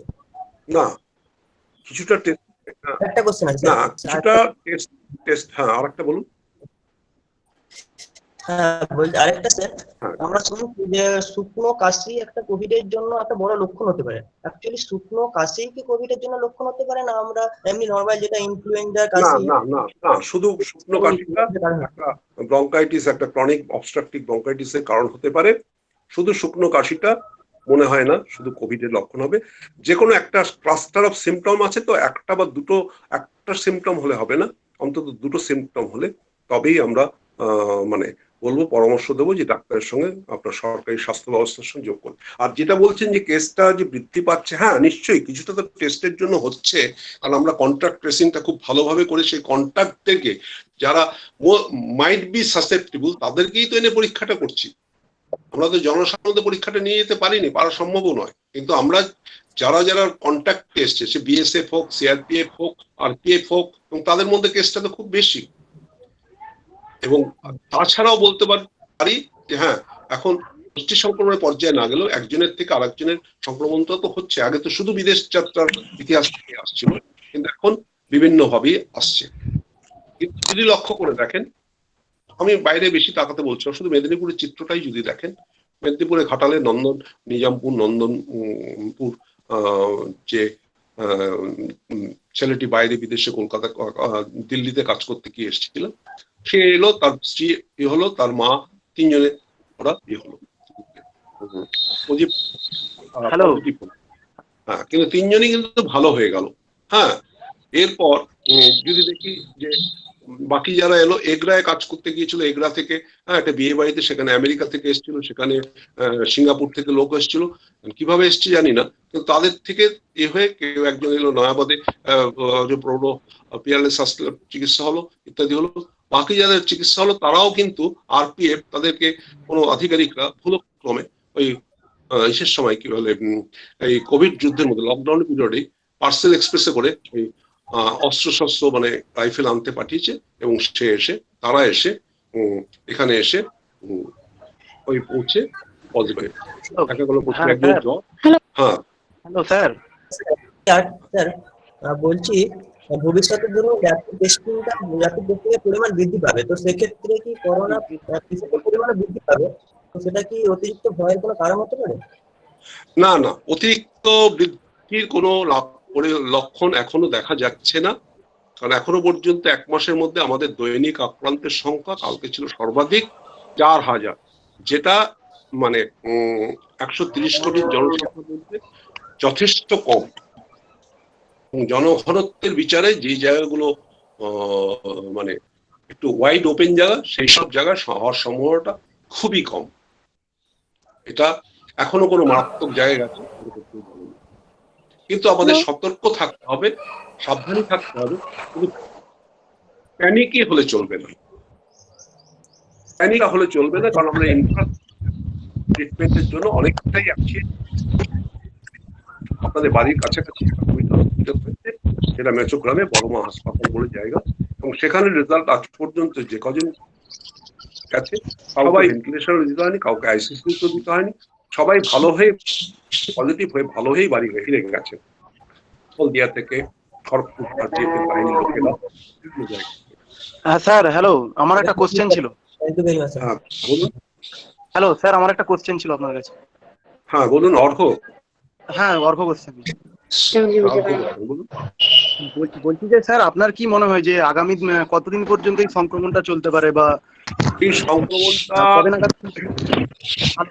আমাদের বাঁচতে হবে, এবং দীর্ঘদিন 1 বছর হতে পারে, 2 বছর হতে পারে, আমাদের প্রত্যেককে সেইভাবেই করে নিতে হবে। আমি যেরকম ডাক্তার হিসাবে কিভাবে কি করবো, কতটুকু ক্লিনিক করবো, কোথায় কতটুকু করবো, তার একটা মানে আনুমানিক প্রস্তুতি হোমওয়ার্ক করছি এখন। কাজেই এটা হবে, কিছুটা করে হতে থাকবে। সংক্রমণের কাপটা যদি কমেও যায়, অ্যাটাকের ডেথটা যদি রেটটাও যদি কমে যায়, তাহলেও কিন্তু এটা মানে পুরোপুরি যখনই থেমে যাবে এরকম কোনো ইঙ্গিত এখনো পর্যন্ত কোনো দিক থেকে সায়েন্টিফিক্যালি আসেনি। আর বলছি যে মানে আমরা সামাজিক সচেতনতা বৃদ্ধির সাথে কিভাবে মানে সবাইকে ভালো রাখতে পারি, বা নিজেদের মেন্টাল, এই যে প্রথম 1 নম্বর হচ্ছে মাস্ক, ভালোভাবে 1 নম্বর হচ্ছে মাস্ক, মাস্ক যতদূর সম্ভব হ্যাঁ মাস্কটা পরে থাকতে হবে, যাতে আমার থেকে সর্দি কাশি মানে আমার নিঃশ্বাসটা প্রশ্বাসটার সঙ্গে নির্গত কোনো সম্ভাব্য, ধরে নিচ্ছে আমি সম্ভাব্য, আবার ধরে নিচ্ছে আমার উল্টো দিকে যে পেশেন্ট আসছে বা যে আসছে তার সঙ্গে আমি ডিস্টেন্সটা 1 মিটারের বেশি করে নিয়েছি, এবং বেশি লোক ঢুকতে দিচ্ছি না, একসঙ্গে 2 জন। আগে তো অনেকেই একসঙ্গে ঢুকে যেত 2 জন, দুদিক থেকে। তাদের ঢোকবার আগে একবার করে হাত দিয়ে স্যানিটাইজার দিয়ে হাত মুখ ধুয়ে আসতে, বেরোবার সময় একবার হাত মুখ ধুয়ে যায়। বেরোবার সময় তো আমার কোনো সম্পর্ক নেই, যদি আমাদের কারোর থেকে তারা সংক্রামিত হয়ে থাকে, তাহলে সামাজিক দূরত্ব এবং ঘরে থাকা, লকডাউন, এই অনেকেই দেখছি মানে বিনা কারণে বেরিয়ে যাচ্ছে। হ্যাঁ, বিশেষ করে মোটরসাইকেল ঘুরলে, গাড়িতে তাও কিছুটা কাজগুলো তোলা থাকে, গাড়িতে ইনফেকশনের চান্স থাকে। Thank you sir. Hello sir. এখানে বেশি। Hello sir. ইয়েস বলুন, কে বলছেন? চন্দ্রানী? তনুশ্রী। হ্যাঁ বলুন। স্যার বলছি, তনুশ্রী বলো। হ্যাঁ স্যার বলছি যে করোনা কোভিড-19 তো এখনো কোনো টিকা বা ভ্যাকসিন তো বেরায়নি, তো খবরে বলছিল ছোটবেলায় মানে টিকা দেওয়া হয়, তো ওই টিকাগুলো যদি না থাকে দেওয়া তো তার জন্য কি কোনো প্রবলেম হবে? না, এখনো তো বেরোয়নি, কি করে টিকাটা দেওয়া থাকবে? বিজ্ঞানীরা ওটা সারা না। দেশে সারা পৃথিবীতে। হ্যাঁ, কোনটা কি বলছেন বুঝতে পারছি না, বুঝেই বলুন, অন্য কেউ বললে। হ্যাঁ হ্যালো স্যার, বলছি যে হ্যাঁ, শুনতে পাচ্ছি, বলুন। মানে আমি স্যার বলছি যে ছোটবেলাতে যে টিকা দেওয়া হতো বাচ্চাদের, সেটা তো সেটা এক অংশ দাবি করেছে যে বিসিজি টিকা যাদের মধ্যে দেওয়া ছিল তাদের ক্ষেত্রে হার কম, এটা বলছে। বিসিজি মানে হাতে একটা দাগ থাকে উপরে, আর্মে আর কি উপর দিকটায় অনেকে কাটা ব্লাউজ দেখা যায়, এরকম একটা জায়গায় একটা দাগ থাকবে, সেটা হচ্ছে বিসিজি। সেটা বার্থ দেওয়া হয়, হাসপাতালে যারা জন্মেছে তাদের সঙ্গে সঙ্গে দেওয়া হয়েছে। হ্যাঁ, বিসিজি যারা দিয়েছে, হ্যাঁ, এটা কিন্তু এখনো কোনো প্রমাণিত তথ্য নয়, কিন্তু বলা যাচ্ছে যে তাদের মধ্যে হয়তো এটা বিসিজি ব্যাসিলাস কামেট কোয়ারিন বলে যে ভ্যাকসিনটা আমরা নিয়েছি, দুজন আবিষ্কার করেছিলেন, সেটা যেটা বাচ্চাদের করে, সেটা কিছুটা হলেও বলছে তাদের আমাদের এখানে বেশটা কম হচ্ছে, সেটা নিয়ে বিজ্ঞানীরা ভাবছেন। তারা বিভিন্ন কারণ দর্শাচ্ছেন, তার মধ্যে একটা বার করেছেন যে বিসিজি যাদের নেওয়া আছে সেই সব দেশে নাকি এটা কম হচ্ছে। আচ্ছা, থ্যাংক ইউ স্যার। ওয়েলকাম। আর কেউ বলুন, মনটা মানে খুলেই বলুন, কোনো অসুবিধা নেই। Hello sir. হ্যাঁ হ্যালো। হ্যাঁ বলুন। স্যার, আমাদের যে একটা ঘোষণা হয়েছে যে জুলাই আমাদের ফাইনাল সেমিস্টার গুলো এক্সাম হবে, তো এর যদি টিকা না আবিষ্কার হয় তাহলে এক্সাম যদি হয় তাহলে আমরা সেভাবে যাতায়াত, আমাদের তো পরিবহনের মাধ্যমে গাড়ির মাধ্যমেই আমাদেরকে যেতে হবে, তখন তো এইটার সংক্রমণটা হতে পারে। এটা কি এক্সামটা কি হবে না তখন কি আশা করা যায় টিকাটা আবিষ্কার হয়ে যাবে? ইতালিতে একটা সম্ভাবনা যে না, টিকাটা এত সহজে আবিষ্কার হবে না। একটা টিকা হলে প্রথমে অ্যানিমেল ট্রায়াল হয়, তারপরে হিউম্যান ভলেন্টিয়ারদের উপর ট্রায়াল হয়। একটা টিকা এখনো আসতে 1.5 বছর থেকে 2 বছরের আগে আসতে পারছে না। খুব কম করেও যদি হয় সেটা 9 মাস থেকে 9 মাস সময় লাগবে। খুব যুদ্ধকালীন তৎপরতা হলো 9 মাসের আগে আসছে না, অর্থাৎ সেটা হতে গেলে আগামী বছর জানুয়ারিতে হয়তো আসবে, নাহলে আগামী বছর আমরা একটা টিকা। Hello sir. হ্যাঁ, চন্দ্রানী দে বলুন।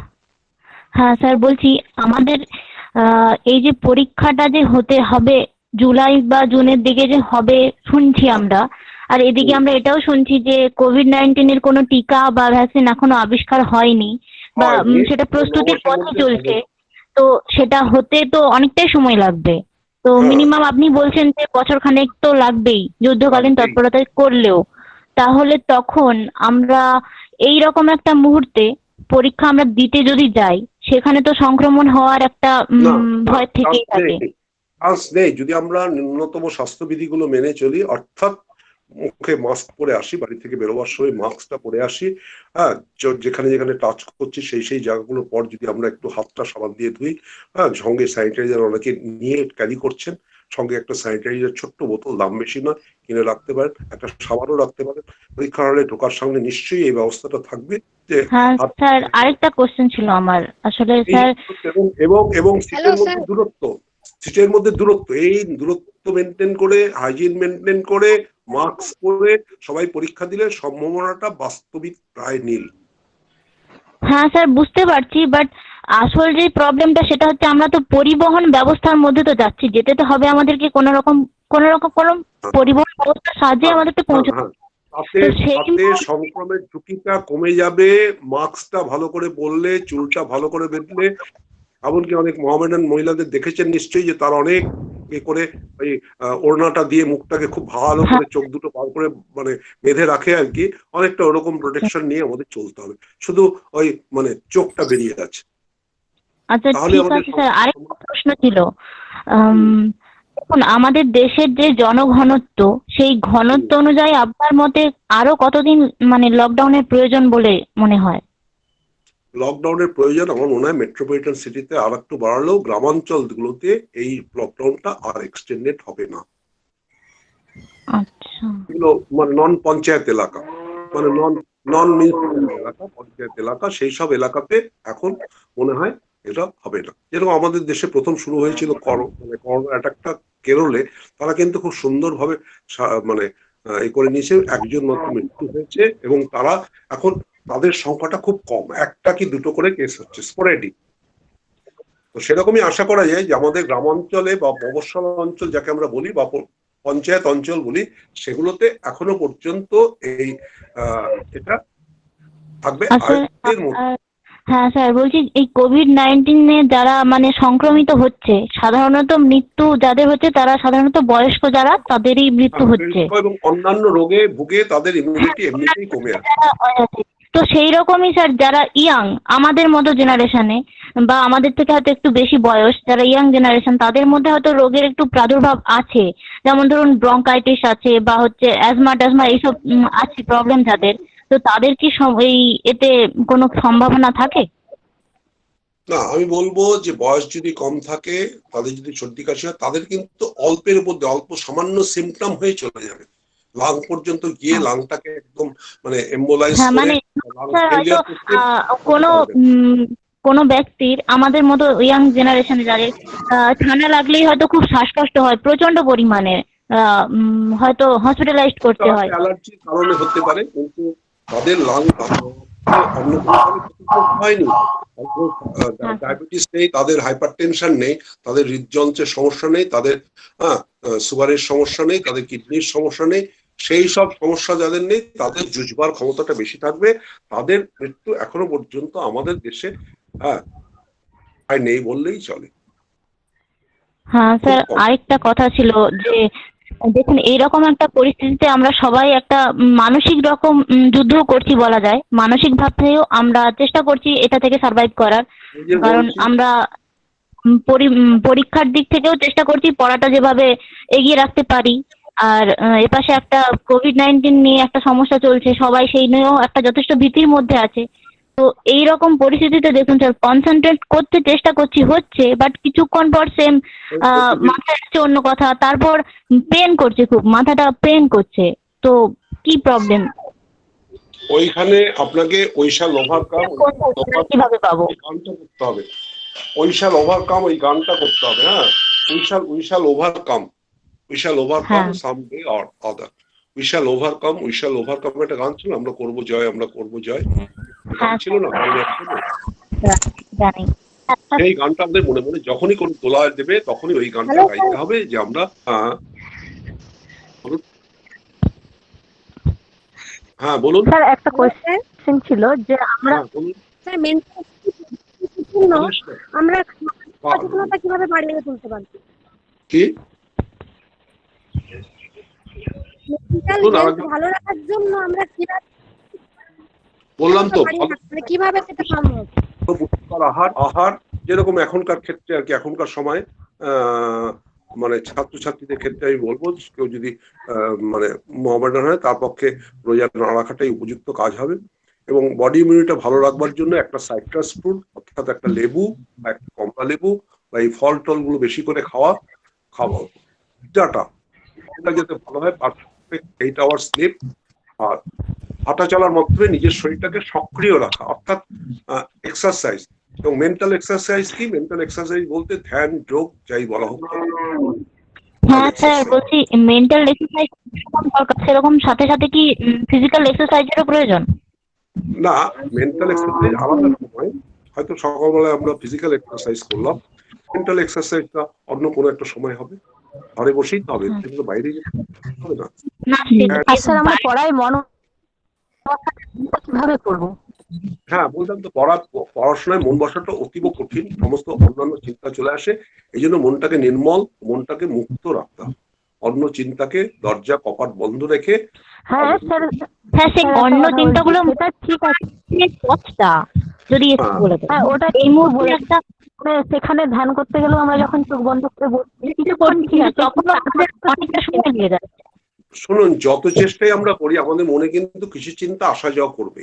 আমি ধরে নেই আমার এই ঘরের জানলাগুলো খোলা আছে তো, এই বাতাস দিয়ে এখান থেকে হাওয়া ঢুকবে আর একটা বাতাস দিয়ে বেরিয়ে যাবে। হ্যাঁ, কোনো কোনো সময় হাওয়াটার মধ্যে একটা দুর্গন্ধও থাকতে পারে, কিন্তু সেটা কোনোটাই স্থায়ী হবে না। তারা আসবে এবং যাবে, অর্থাৎ তারা আসবে যাবে, তার মধ্যেই আমাকে আমার মনের দরজাগুলো যতদূর সম্ভব, মানে বিভিন্ন চিন্তাধারা আসা, সেগুলোকে বন্ধ রেখে আমাকে চালিয়ে যেতে হবে। হ্যাঁ, মন সংযোগ, মনঃসংযোগ, অ্যাটেনশন বা কনসেন্ট্রেশন, এটাকে সবসময় সব ক্ষেত্রে ডিফিকাল্ট। আজ এটা যে সেটা নয়, আমরা যখন পরীক্ষা ছিলাম, ছোটবেলায় ছিলাম, তখন নকশাল পরীক্ষা হবে কি হবে না একটা বিচিত্র টেনশনের মধ্যে সমস্ত সময় সারা ইতিহাসেই দেখা গেছে, যখনই ছাত্রছাত্রীরা পরীক্ষা দিয়ে যাচ্ছে বিভিন্ন বিঘ্ন এসে তাদের কি করছে, এগুলোকে অতিক্রম করে আমাদের বেড়ে উঠতে হবে বা বিকশিত হতে হবে।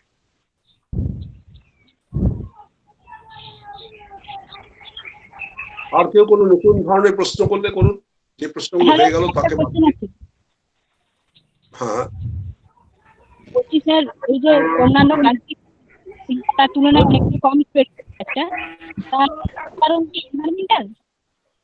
বলুন ভালো করে। বলছিলাম স্যার, অন্যান্য কান্ট্রি থেকে ইন্ডিয়াতে যে ভাইরাস স্প্রেডটা অনেকটাই কম হয়েছে, তার প্রধান কারণ বলছি তো, আমরা আমাদের পপুলেশন ডেন্সিটিটা কম।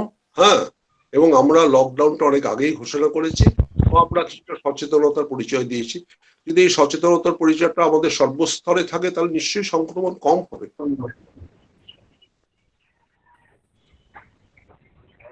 বলুন, নতুন কোনো প্রশ্ন থাকলে কেউ বলুন।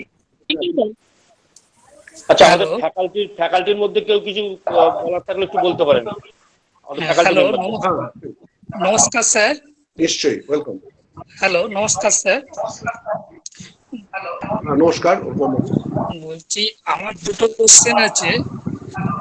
এক হচ্ছে, কোনো যদি করোনা রোগীর কে মশা কামড়ায় বা মশা বসে তার গায়ে, সেইটা থেকে কি আবার যদি আমাদের বা অন্য কারো গায়ে মশাটা বসে, সেই থেকে কি ছড়াতে পারে? না না, মশার মধ্যে দিয়ে করোনা ভাইরাস যাবে না। না না, মশার মধ্যে দিয়ে ম্যালেরিয়া, অন্যান্য প্যারাসাইটিক ডিজিজ যেতে পারে, ভাইরাল ডিজিজ এটা যাবে না। জাপানিজ এনকেফালাইটিস, ডেঙ্গু যেতে পারে, কিন্তু আর যেই যাক, করোনা ভাইরাস যাওয়ার এখনো কোনো সায়েন্টিফিক ডাটা নেই। আর দ্বিতীয় কোশ্চেন ব্লাড টু ব্লাড কোনোভাবেই যাচ্ছে না। আর স্যার, আমাদের গভর্নমেন্ট সরকার, যেহেতু গভর্নমেন্ট বলছেন যে 10 জুনের পরে কলেজ খুলে দেওয়া হবে, স্কুল কলেজ, সেই সময় আমরা কি কি সচেতনতা অবলম্বন করব? ক্লাস নিতে বা সিটিং অ্যারেঞ্জমেন্ট? সিটিং অ্যারেঞ্জমেন্টের মধ্যে ওই যেটা বলেছে 1 মিটার দূরত্ব, 2 গজ কি দূরি। হ্যাঁ, প্রধানমন্ত্রী বলেছেন, খুব সহজ হিসাব 1 মিটার দূরত্ব, হ্যাঁ, বা 3 ফিট বা 2 হাত মানে দূরত্ব সিটিং অ্যারেঞ্জমেন্টে, সামাজিক দূরত্ব, সোশ্যাল ডিস্টেন্সিং। আর ওই ঢোকার মুখে তাদেরকে সাবান একটু রাখতে হবে, হাত ধুয়ে তারা যেন বসে, অর্থাৎ একটু হাইজিনিক এতে ঢুকে। কে কিভাবে এসছে সেটা তো আমরা জানি না, হাত দিয়ে সবাই ঢুকছে। নেক্সট হচ্ছে মাস্ক, শিক্ষকের মুখেও থাকবে যেরকম, আবার ছাত্রছাত্রীদের কাছেও মাস্ক থাকবে। মাস্ক তো এখন আমাদের প্রত্যেক জীবনের বিধি হয়ে যাচ্ছে, এবং আমরা অকারণে ঘোরাফেরা করব না। মানে এই যে পরীক্ষা হল দিয়ে যে যার মতো বাড়ি চলে যাবে, এই আমরা কাছাকাছি বসে গল্প করি অনেক সময়, সেটা খুব মানে অতিক্রম করা খুব কঠিন আমাদের পিয়ার্স বয়সের ছাত্রছাত্রীদের মধ্যে। কে কিরকম পরীক্ষা দিল করলো, এটা আমরা একসঙ্গে বসে খুব গল্প করি। এই গল্পের বিষয়টা বলে দিতে হবে, যে যার মতো পরীক্ষা হয়ে গেলে বাড়ি চলে যাবে, তাই না? পরীক্ষার পর এই গল্প গুজব গুলো কাছাকাছি হলে পরে এটাতে সোশ্যাল ডিস্টেন্সিংটা তো মেনটেনিং হবে না, তো সেটা যাতে বিঘ্নিত না হয় সেটাও সচেতন হতে হবে। অ্যাকচুয়ালি অ্যাওয়ারনেসটাই এক্ষেত্রে সব থেকে বড়। ধন্যবাদ মানে ঠিক আছে, আর যদি কারোর থাকে বলুন, নাহলে তো আর আজকে মোটামুটি 1 ঘন্টা 15 মিনিট হয়ে গেছে।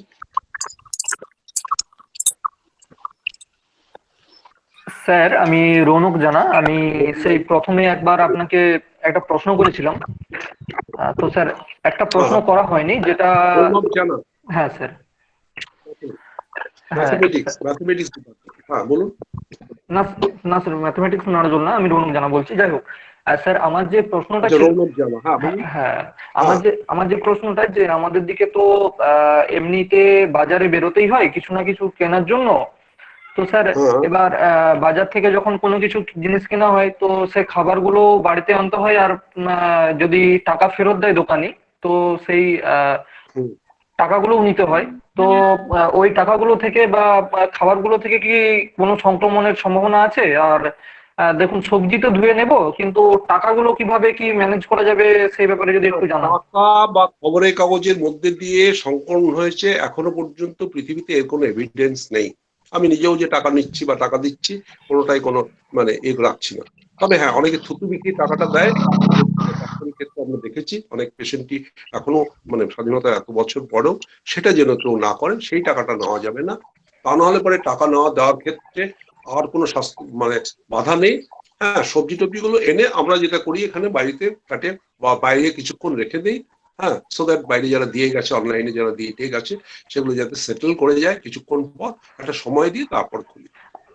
আচ্ছা স্যার, ওটা কি রোদে রাখলে ওটা কিছুক্ষণ রাখলে ওটা চলে যাওয়ার সম্ভাবনা আছে? যে কোনো যেরকম এই যে গ্লাভসটা আমরা ব্যবহার করব, এই গ্লাভসটা প্রত্যেকের ক্ষেত্রে মনে হয় এবার যেরকম পুজোয় চাই নতুন জুতোর মতো আমাদের চাই নতুন নতুন মাস্ক। এই মাস্কটা সবচেয়ে ভালো হয় আজকে যে আমরা ব্যবহার করছি সেটাকে যদি আমরা 48 ঘন্টা থেকে 3 দিন পরে 72 ঘন্টা পরে ব্যবহার করি, এই মধ্যে কি হবে, কিছুক্ষণ ধুয়ে সাধারণ সাবান নেই, ধুয়ে ডিটারজেন্টে নর্মাল ডিটারজেন্টই ধুয়ে একে মেলে রাখতে হবে রোদে, এবং এটা 3 দিন পরে যদি ব্যবহার করি এমনিতেই কোনো ভাইরাস ওর মধ্যে আটকে থাকতে পারবে না। তাহলে আমাদের প্রকৃতপক্ষে আইডিয়াল হলো প্রত্যেকের জন্য, এবং এর ওর মাস্কটা নিয়ে পড়লে হবে না, প্রত্যেকের জন্য দরকার হচ্ছে 3টে মাস্ক। আমাদের অনেকেরই বাড়িতে 2-3টে জামা থাকে, হ্যাঁ, প্যান্টও থাকে, গেঞ্জিও থাকে, সবকিছুই থাকে, কিন্তু মাস্কের ব্যাপারে যেন আমরা কৃপণ না হয়। আমি এতদিন 2টো ব্যবহার করছিলাম, এবার 3টে মাস্ক আমি ব্যবহার করবো। আচ্ছা স্যার, আমরা এমনিতে হ্যান্ডকারচিপ ইউজ করি, কিন্তু মানে আসলে মাস্ক গুলো তো রিইউজেবল নয়, তো এরকম আমরা শুনেছি যে মাস্ক গুলো নাকি একবারের বেশি ব্যবহার করা যায় না। তো সেক্ষেত্রে আমি বললাম যে 3টে মাস্ক যদি আপনার কাছে থাকে কাপড়ের তৈরি 2 লেয়ার মাস্ক খুব সহজেই পাওয়া যাচ্ছে। আমি জিজ্ঞাসা করেছি অঞ্চল থেকে যারা এসেছে কত দাম, কেউ বলেছে 10 টাকা, কেউ বলেছে 15 টাকা, কেউ একটু ভালো মাস্ক হলে 25 টাকাও বলেছে, ওষুধের দোকান থেকে বিক্রি হচ্ছে। সেগুলো একবার ধুয়ে মেলে দিলে প্র্যাকটিক্যালি অনেকটাই সাফল্য হয়ে গেল। আর সেই মাস্কটাকে যদি 3 দিন পরে বা 2 দিন পরে ব্যবহার করা যায় তাহলে পরে কিন্তু ওর মধ্যে কোনো ভাইরাস বেঁচে থাকতে পারবে না। অর্থাৎ মাস্কের ব্যবহার বিধিটাও জানতে হবে, আর একজনের মাস্ক আরেকজনের নয়, প্রত্যেকের ব্যক্তিগত মাস্ক, তাই না? এই ভাই তোর জামাটা পরে গেলাম এরকম। নমস্কার স্যার। নমস্কার। আমি একটা কোশ্চেন করতে চাইছি স্যার। বলছি স্যার, সোশ্যাল ডিস্টেন্স তো মেনটেন করতে বলা হয়েছে ক্লাসরুমের ভিতরে, যে ক্লাসরুমে দেখুন ক্লাসের মধ্যে প্রচুর ছেলে মেয়ে, সেক্ষেত্রে সোশ্যাল ডিস্টেন্স কি করে মেনটেন করবো আমরা?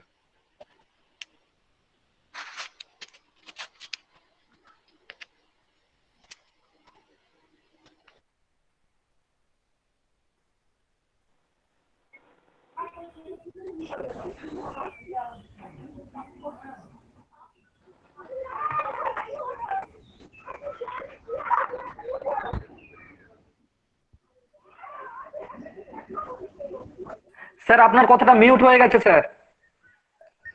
স্যার আপনার কথাটা মিউট হয়ে গেছে, আপনি ওই মিউট বাটনটা ওপেন করুন, রেকর্ডিং এর বাটনটা। হ্যাঁ স্যার, এখন শুনতে পাচ্ছেন? হ্যাঁ বলুন। বলছি সোশ্যাল ডিস্টেন্স তো ক্লাসের মধ্যে মেনটেন বলা আছে, একটা ক্লাসকে রিঅ্যারেঞ্জ করে হয়তো 2টো ক্লাসে পরিণত করতে হবে। মানে যদি ডিস্টেন্স মেনটেন না করা যায় সেক্ষেত্রে একটা ক্লাসকে 2 ভাগে ভাগ করে করতে হবে। হয়তো তার জন্য কমে যেতে পারে টাইমটা এক একটা ব্যাচের, কিন্তু একটা রিঅ্যারেঞ্জ বা রিশিডিউলিং সেটা করতেই হবে। Rescheduling of the classes, of the teachers, of the students. কারণ আমরা ঘেঁষাঘেঁষি করে বা ওরকম গায়ের উপর গা পড়ে এই ব্যাপারটাকে এখন আর আমরা অ্যালাউ করতে চাইছি না নিজেদের স্বার্থে।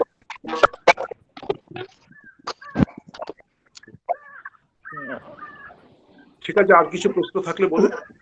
যাই হোক, আর আমি ধরে নিচ্ছি যে আমাদের এখানে আর কোনো প্রশ্ন নেই।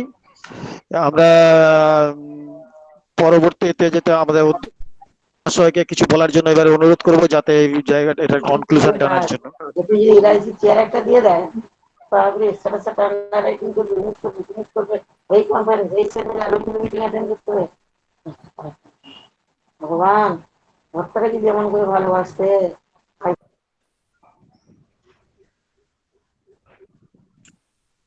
ঠিক আছে, অনুপম বাবু যদি কিছু বলতে চান বলুন, কনক্লুডিং রিমার্কস। হ্যাঁ, কনক্লুডিং রিমার্কস বলতে আমি যেটা মানে প্রথমে বলেছিলাম যে আমাদের করোনা সংক্রান্ত যতটুকু তথ্য পাওয়া যাচ্ছে সবই আমাদের একদম নাসেন্ট স্টেজে মনে হয় আছে। মানে আমরা এখনো তো সব গবেষণা করে বার করছি, যেমন এই যে বিসিজির কথাটা হচ্ছিল, এটা তো চায়নাতে যেটা হয়েছে তার রেট্রোস্পেক্টিভ স্টাডি করে দেখা যাচ্ছে এটা হয়তো হতে পারে যে বিসিজি নেওয়া থাকলে তাতে এফেক্টটা কম হতে পারে ইত্যাদি ইত্যাদি। তো এখন যেখানে মানে যারা হেলথ কেয়ারে যুক্ত আছেন তাও এখন যেখানে রিসার্চের মাধ্যমে ব্যাপারটা খুঁজে পেতে চাইছেন, আমাদের তো নতুন করে কিছু ভাবনার নেই। আর যেটা বারবার কথা হচ্ছে যে পরীক্ষার ব্যাপারটা সরকারি সিদ্ধান্তের জায়গা। সরকারি যে বিভিন্ন সংস্থা আছে যারা আমাদের মানে কন্ট্রোল করে গাইড করে, তারা যেভাবে আমাদের বলবে আমাদের সেভাবেই শুনতে হবে। আর সোশ্যাল ডিস্টেন্সিং এর ব্যাপারটা আমি ব্যক্তিগতভাবে এটাতে খুবই মানে কি বলবো, আমার একটা মানে রিজার্ভেশন আছে যে এটা থিওরিটিক্যালি হয়তো বলা যেতে পারে 1 মিটার, কিন্তু আমি যেটা ফিল করি যে 1 মিটার তো শুধু সাইড ওয়েজ নয়, মানে সামনে পিছনেও 1 মিটার। তো সেইটা করতে গেলে আমাদের যে ক্লাসরুম, একটা ক্লাসরুম এখানে আমাদের একটা পরীক্ষা সেন্টারে 500-600 করে সিট পড়ে মিনিমাম। এবার সেগুলোকে তো আপনি মানে কিছুই করতে পারবেন, মানে রিঅ্যারেঞ্জমেন্ট বলতে গেলে তাহলে পরীক্ষার দিনগুলোকে বাড়াতে হবে, মানে একটা পরীক্ষাতে একাধিক ব্যাচে ব্যাচে করে নিতে হবে। এবং সেটা তো আমাদের কলেজ লেভেলের সিদ্ধান্তের জায়গা না, সেটা ইউনিভার্সিটি বা অন্য যে আমাদের মানে রেগুলেটর যারা আছেন তারা যেভাবে সিদ্ধান্ত নেবেন আমাদের সেভাবেই চলতে হবে। আর যেটা আমাদের একটা ইউনিভার্সিটির ক্ষেত্রে একটা মিটিংয়ে আমিও মানে বলেছি যে সেটা যে সোশ্যাল ডিস্টেন্সিংটা মেনটেন করে পরীক্ষা নেওয়াটা ভেরি টাফ, কারণ সোশ্যাল ডিস্টেন্সিং শুধুমাত্র ওই রুমের মধ্যে হলে হবে না, এন্ট্রান্স থেকে আরম্ভ করে কমন স্টেয়ারকেস থেকে আরম্ভ করে সব জায়গাতেই পরীক্ষা যখন শুরু হচ্ছে তখন আমরা ব্যাপারটাকে রেগুলেট করতে পারলাম, কিন্তু যখন পরীক্ষা শেষ হয় তখন তো সবাই একসঙ্গে বেরোবে, সেই জায়গাটায় রেগুলেট করা very very difficult, almost impossible. তো সেই সবগুলো আলোচনা ইউনিভার্সিটির সঙ্গে আমরা করছি, দেখা যাক কি হয়। আর ছাত্রছাত্রীরা যেটা বলছিল যে 10ই জুন এটা টেন্টেটিভ ডেট, 10ই জুনেই খুলবে এরকম কোনো অ্যাসুরেন্স এখনো অব্দি কোথাও থেকে নেই। পরীক্ষা হবে এইটুকু আমরা জানি, কারণ পরীক্ষা না হলে মার্কশিটটা হবে কি করে। আমরা যেগুলো 4th সেমিস্টারে বা 2nd সেমিস্টারে আছি সেগুলো না হয় পিছিয়ে নেক্সট যে অড সেমিস্টার বা একদম তারও পরে যে ইভিন সেমিস্টার পাবো তাতে নয় অ্যাটাচ করে পরীক্ষাটা নিতে পারবো, কিন্তু যেটা লাস্ট সেমিস্টার তাকে তো পিছিয়ে একদিন পরীক্ষাটা নিতেই হবে। অর্থাৎ পরীক্ষা হবে না এরকম যে কিছু কিছু যে ছাত্রছাত্রীদের মনে আছে সেটা আর এখনো পর্যন্ত কোনো বেশ কিছু নেই, মানে এরকম ভাবনা চিন্তা এখনো কোথাও কোনো লেভেল থেকে হয়নি। এটা আমি অধ্যক্ষ হিসাবে অ্যাসিওর করছি যে এখনো অবধি কোনো রকম চিন্তা ভাবনা হয়নি। ভবিষ্যতে কি হবে সেটা যেভাবে করোনা ভাইরাস আমাদের সামনে উপস্থিত হবে আমাদের সেভাবে দেখতে হবে যে কি সিদ্ধান্ত সরকারের বিভিন্ন সংস্থা নিচ্ছে তার উপর বেশ করে আমাদের করতে হবে। আর আমি যেটা দেখলাম যে আমাদের আজকে পার্টিসিপেন্টের সংখ্যা যথেষ্টই ভালো ছিল, এবং ডাক্তারবাবু আপনাকে মানে কি বলবো একদম ব্যক্তিগত পর্যায়ে আপনাকে ধন্যবাদ জানাচ্ছি যে আপনি এতক্ষণ ধৈর্য রেখে ছেলেদের সঙ্গে কথা বললেন, পরামর্শ দিলেন। ছেলেরা অবশ্যই উপকৃত হবে, আমি তো ব্যক্তিগতভাবে উপকৃতই ফিল করছি যে আপনার মতো একজন গুণী লোকের কাছ থেকে আমরা অনেক কিছু জানলাম, বেশ কিছু জিনিস আমাদেরও অজানা ছিল। এই যেমন মাস্কের ব্যাপারটা যে অ্যাটলিস্ট মানে কেচে ভালো করে সাবান দিয়ে ধুয়ে রেখে দিলে 3 দিন পরে যেটা এটা ইউজ করা যায় তাহলে মানে চান্সটাকে অলমোস্ট মানে কিল করে দেওয়া যায়। তো এটা তো একটা ভেরি ইম্পর্টেন্ট তথ্য, যেখানে আমরা জাস্ট 50 টাকা খরচা করলে 3টে মাস্ক পেয়ে যাবো, এবং 3টে মাস্ক আমরা ধুয়ে যেটা যেভাবে আমরা জামা কাপড় ধুয়ে পড়ি সেভাবেই যদি ধুয়ে পড়ি তাহলে এটা একটা বড় সলিউশন। এটা কিন্তু আমাদের অগোচরেই ছিল, এরকম একটা ইম্পর্টেন্ট ইনফরমেশন। আমরা অনেক কিছু শুনছি, এই কোথায় হাইড্রোক্সিক্লোরোকুইন, কোথায় রেমডেসিভির, র্যামোটিডিন, অনেক কিছু শুনছি, কিন্তু এই একটা ছোট্ট তথ্য, কিন্তু এটা তো আমার আজকে মনে হয় সবচেয়ে ভালো লাগলো যে একটা ছোট্ট তথ্যের মাধ্যমে কিন্তু আমরা অনেকটাই সেফ অ্যান্ড সিকিউর জায়গাতে পৌঁছাতে পারবো। এটা আমার ব্যক্তিগত ফিলিং। আমি কলেজের তরফ থেকে আপনাকে ধন্যবাদ জানাচ্ছি এবং ভবিষ্যতেও আপনার সঙ্গে যুক্ত থাকতে পারবো এই আশা রাখবো। এবং আমি আমাদের সর্বশেষে আমাদের যদি কোনো কলিগ যারা এতক্ষণ বলার সুযোগ পাননি তারা যদি একটা ছোট করে কিছু বলতে চান আপনারা বলুন। আমার তরফ থেকে যেটা বক্তব্য সেটা যে পরীক্ষা হবে, পরীক্ষার প্রস্তুতি রাখতে হবে। মানসিক যে সমস্যাগুলো হচ্ছে সেইগুলো বন্ধু বান্ধবদের সঙ্গে বেশি করে ফোনে কথাবার্তা বলে, একটু যার যেরকম গান ভালো লাগে, কারোর রবীন্দ্রসঙ্গীত ভালো লাগে তো কারোর একটু উচ্চ গ্রামের সঙ্গীত ভালো লাগে, যাই হোক না কেন নিজেদের পছন্দের যেগুলো জিনিস, কারোর ক্যারাম খেলতে ভালো লাগে তো কারোর লুডো খেলতে ভালো লাগে, কিছু একটা করে সময়টা কাটাতে হবে, কিছু তো করার নেই। মানে ভাবতে হবে যে আমাদের একটু গৃহবন্দী অবস্থার মধ্যেই পড়তে হয়েছে, সবাইকেই পড়তে হয়েছে। কিন্তু আমার ব্যক্তিগত ফিলিং যেটা, যে আমি যখন প্রথম দিন যখন লকডাউন শুরু হয়েছিল তখন এতটাই ভাবছিলাম যে কি করব, মানে সারাদিন তো কাটবে কি করে। কিন্তু এখন যেন এটাই আবার একটা স্টাইল অফ লিভিং হয়ে গেছে।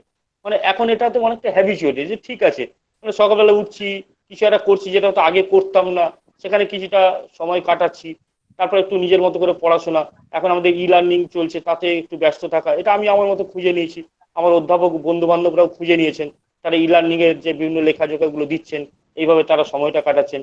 তোমাদের ছাত্রদেরও মনে করতে হবে ই লার্নিং পোর্টাল আমাদের খোলা আছে, সেখানে এন্ট্রি নাও, মেটেরিয়াল ডাউনলোড করো, পড়াশোনা করো, স্যারদের সঙ্গে ম্যাডামদের সঙ্গে কথা বলো, পছন্দের যে জিনিসগুলো সেগুলোকে এক্সপ্লোর করার চেষ্টা করো। অনেক কিছু জিনিস সেগুলো দৈনন্দিন ব্যস্ততার মধ্যে হতে চায় না, সেরকম গুলো করো। একটা ভালো হয়তো তোমাদের অনেকের হাতে ভালো ছবি আঁকা আছে, কখনো এঁকে দেখোনি, সেগুলো চেষ্টা করো। কেউ একটা হয়তো ভালো একটা সেলাইয়ের ডিজাইন তুলতে পারো, কখনো চেষ্টা করে দেখোনি, সেটা চেষ্টা করো। এইভাবে কিছু একটা নতুন ভাবে নিজেকে আবিষ্কার করার চেষ্টা করো। এটা আমি আমার ক্ষুদ্র বুদ্ধিতে, ডাক্তারবাবু এটা অনেক গুছিয়ে বলতে পারবেন, আমাদের যতটুকু নন টেকনিক্যাল সেন্স, হ্যাঁ সেইভাবে বলছি যে নতুন কিছু একটা এক্সপ্লোর করার চেষ্টা করো। প্রত্যেকের মধ্যে একটা কিছু, হ্যাঁ প্রত্যেকের মধ্যে কিন্তু একটা কিছু প্রতিভা লুকিয়ে আছে, যেটা আমাদের দৈনন্দিন কাজের চাপে কখনো বাইরে আসতে পারে না। সেইটা যদি আমরা আনতে পারি, তাতে করে মনে হয় আমাদের এই সময়টা অপব্যবহার না হয় সুব্যবহার হতে পারে। আমি সর্বশেষে আরেকবার আমাদের যারা কলিগ আছেন তাদের মধ্যে থেকে যদি দু একজন অল্প স্বল্প কিছু বলতে চান, আমি একটু আহ্বান করছি, তারপরে আমরা এটাকে কনক্লুড করবো। ডাক্তারবাবু আর জাস্ট 5 মিনিট একটু আমাদের সময় দিন, এতক্ষণ সময় দিয়েছেন, আর 5 hello minute. Sir, hello hello sir, শুনতে পাচ্ছেন? পুরোই শোনা যাচ্ছে। বলুন। হ্যাঁ বলো। হ্যাঁ বলুন। হ্যাঁ, আমি ইংরেজি বিভাগ অধ্যাপক মিলন মন্ডল বলছি। স্যার আমরা তো জানি 14 দিন হচ্ছে ট্রান্সমিশনের, মানে করোনা ভাইরাসের যেটা শোনা যাচ্ছে। এবারে ধরুন কোনো একজন ব্যক্তি আক্রান্ত হলো আজকে, তিনি যদি 4 দিন পরে অন্য একজন ব্যক্তিকে আক্রান্ত করেন, তাহলে সেই ব্যক্তি যদি আরো 14 দিন হবে না 10 দিন হবে? তাহলে তো 10 দিন হওয়ার কথা, সেটা জানার ছিল।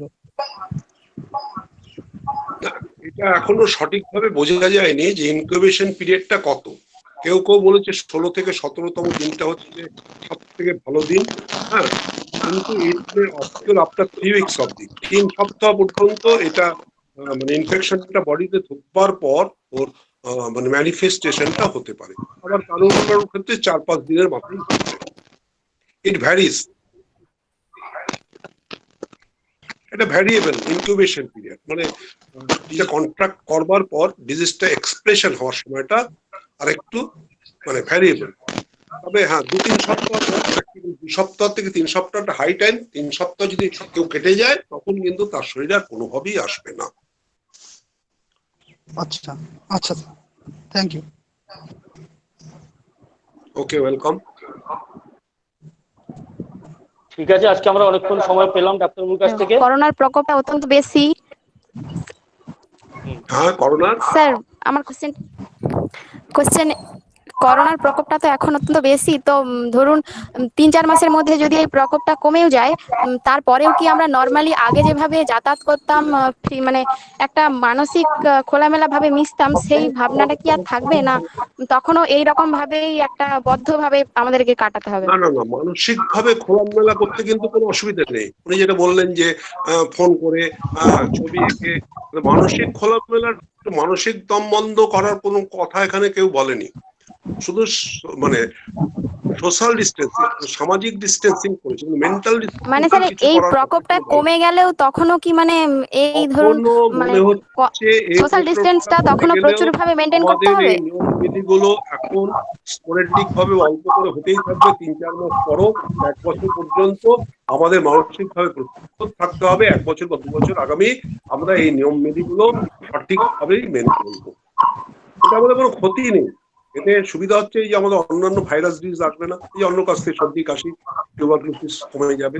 হ্যাঁ, যদি আমরা মুখে মাস্ক ব্যবহার করি, যদি আমরা ডিস্টেন্সিং করে পড়ি, অন্য ইনফেকশাস ডিজিজ কমে যাবে। যদি আমরা বারবার সাবান দিয়ে হাত ধুই ইত্যাদি করি, তাহলে আমাদের গ্যাস্ট্রোইন্টেস্টাইনাল যে ডিজিজগুলো আছে সেগুলো খারাপ হয়, সেগুলো কমে যাবে।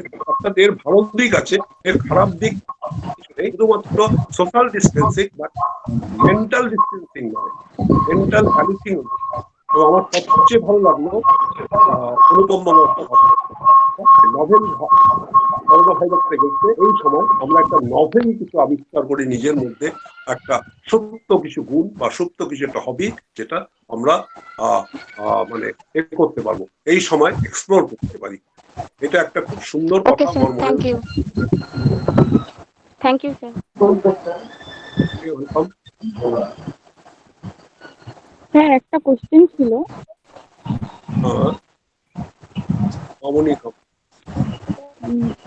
নারায়ণ কলেজের ছাত্রী বর্ণিল বলছি, এইরকম করোনা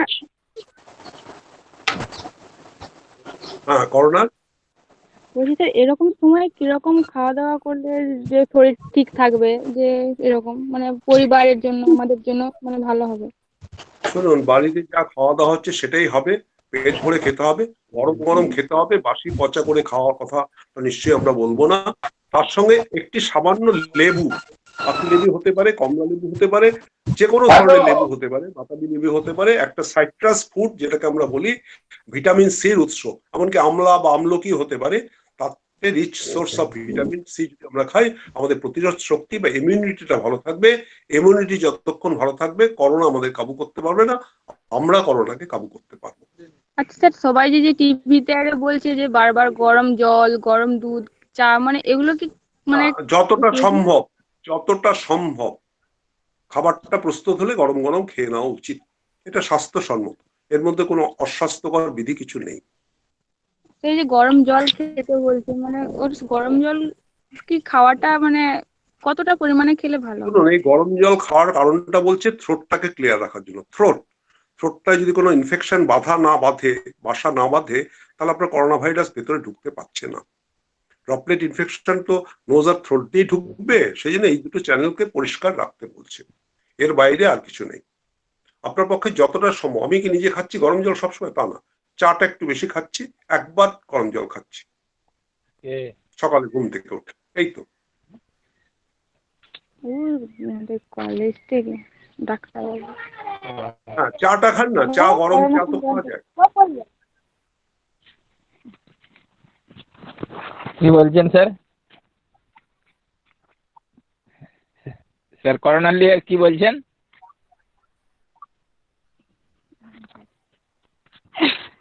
স্যার এটা আমার জেঠু হয়, জিজ্ঞেস করছে যে করোনা নিয়ে কিছু।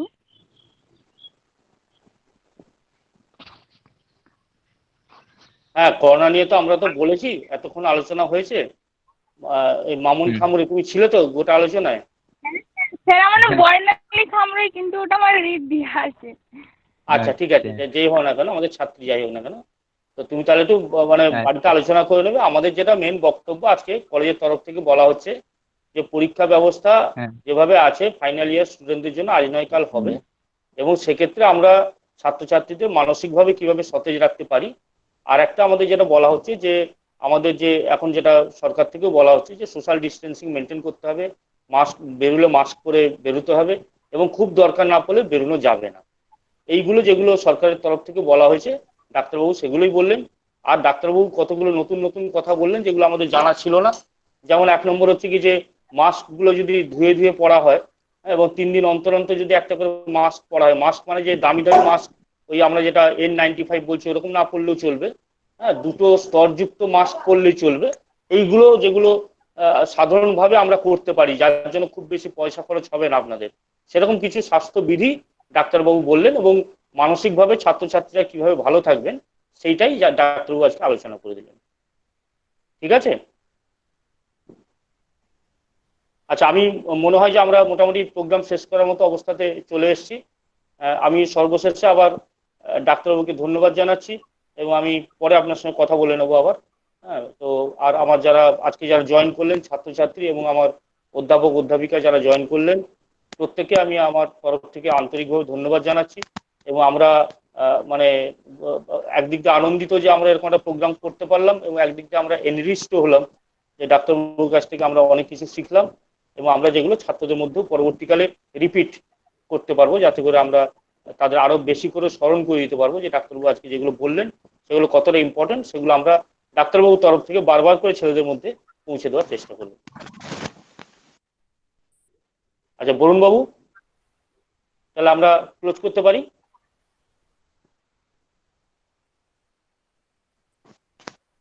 ডাক্তারবাবু না মিউট হয়ে গেছে, একটুখানি আনমিউট করে দিলে ভালো হতো।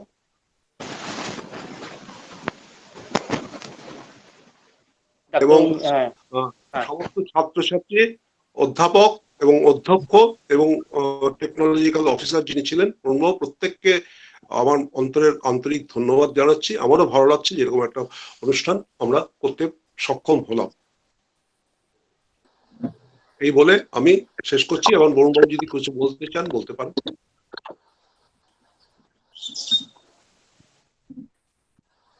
ঠিক আছে, আমি প্রোগ্রাম ক্লোজ করছি। হ্যাঁ, okay, thank you, thank you. বরুণবাবু প্রোগ্রাম ক্লোজ করছি। ওকে, ঠিক আছে ডাক্তারবাবু, আমি পরে আবার আপনার সঙ্গে টেলিফোনে কথা বলবো। ওকে, নিশ্চয়ই। ঠিক আছে, ঠিক আছে, ওকে, নিশ্চয়ই। ঠিক আছে।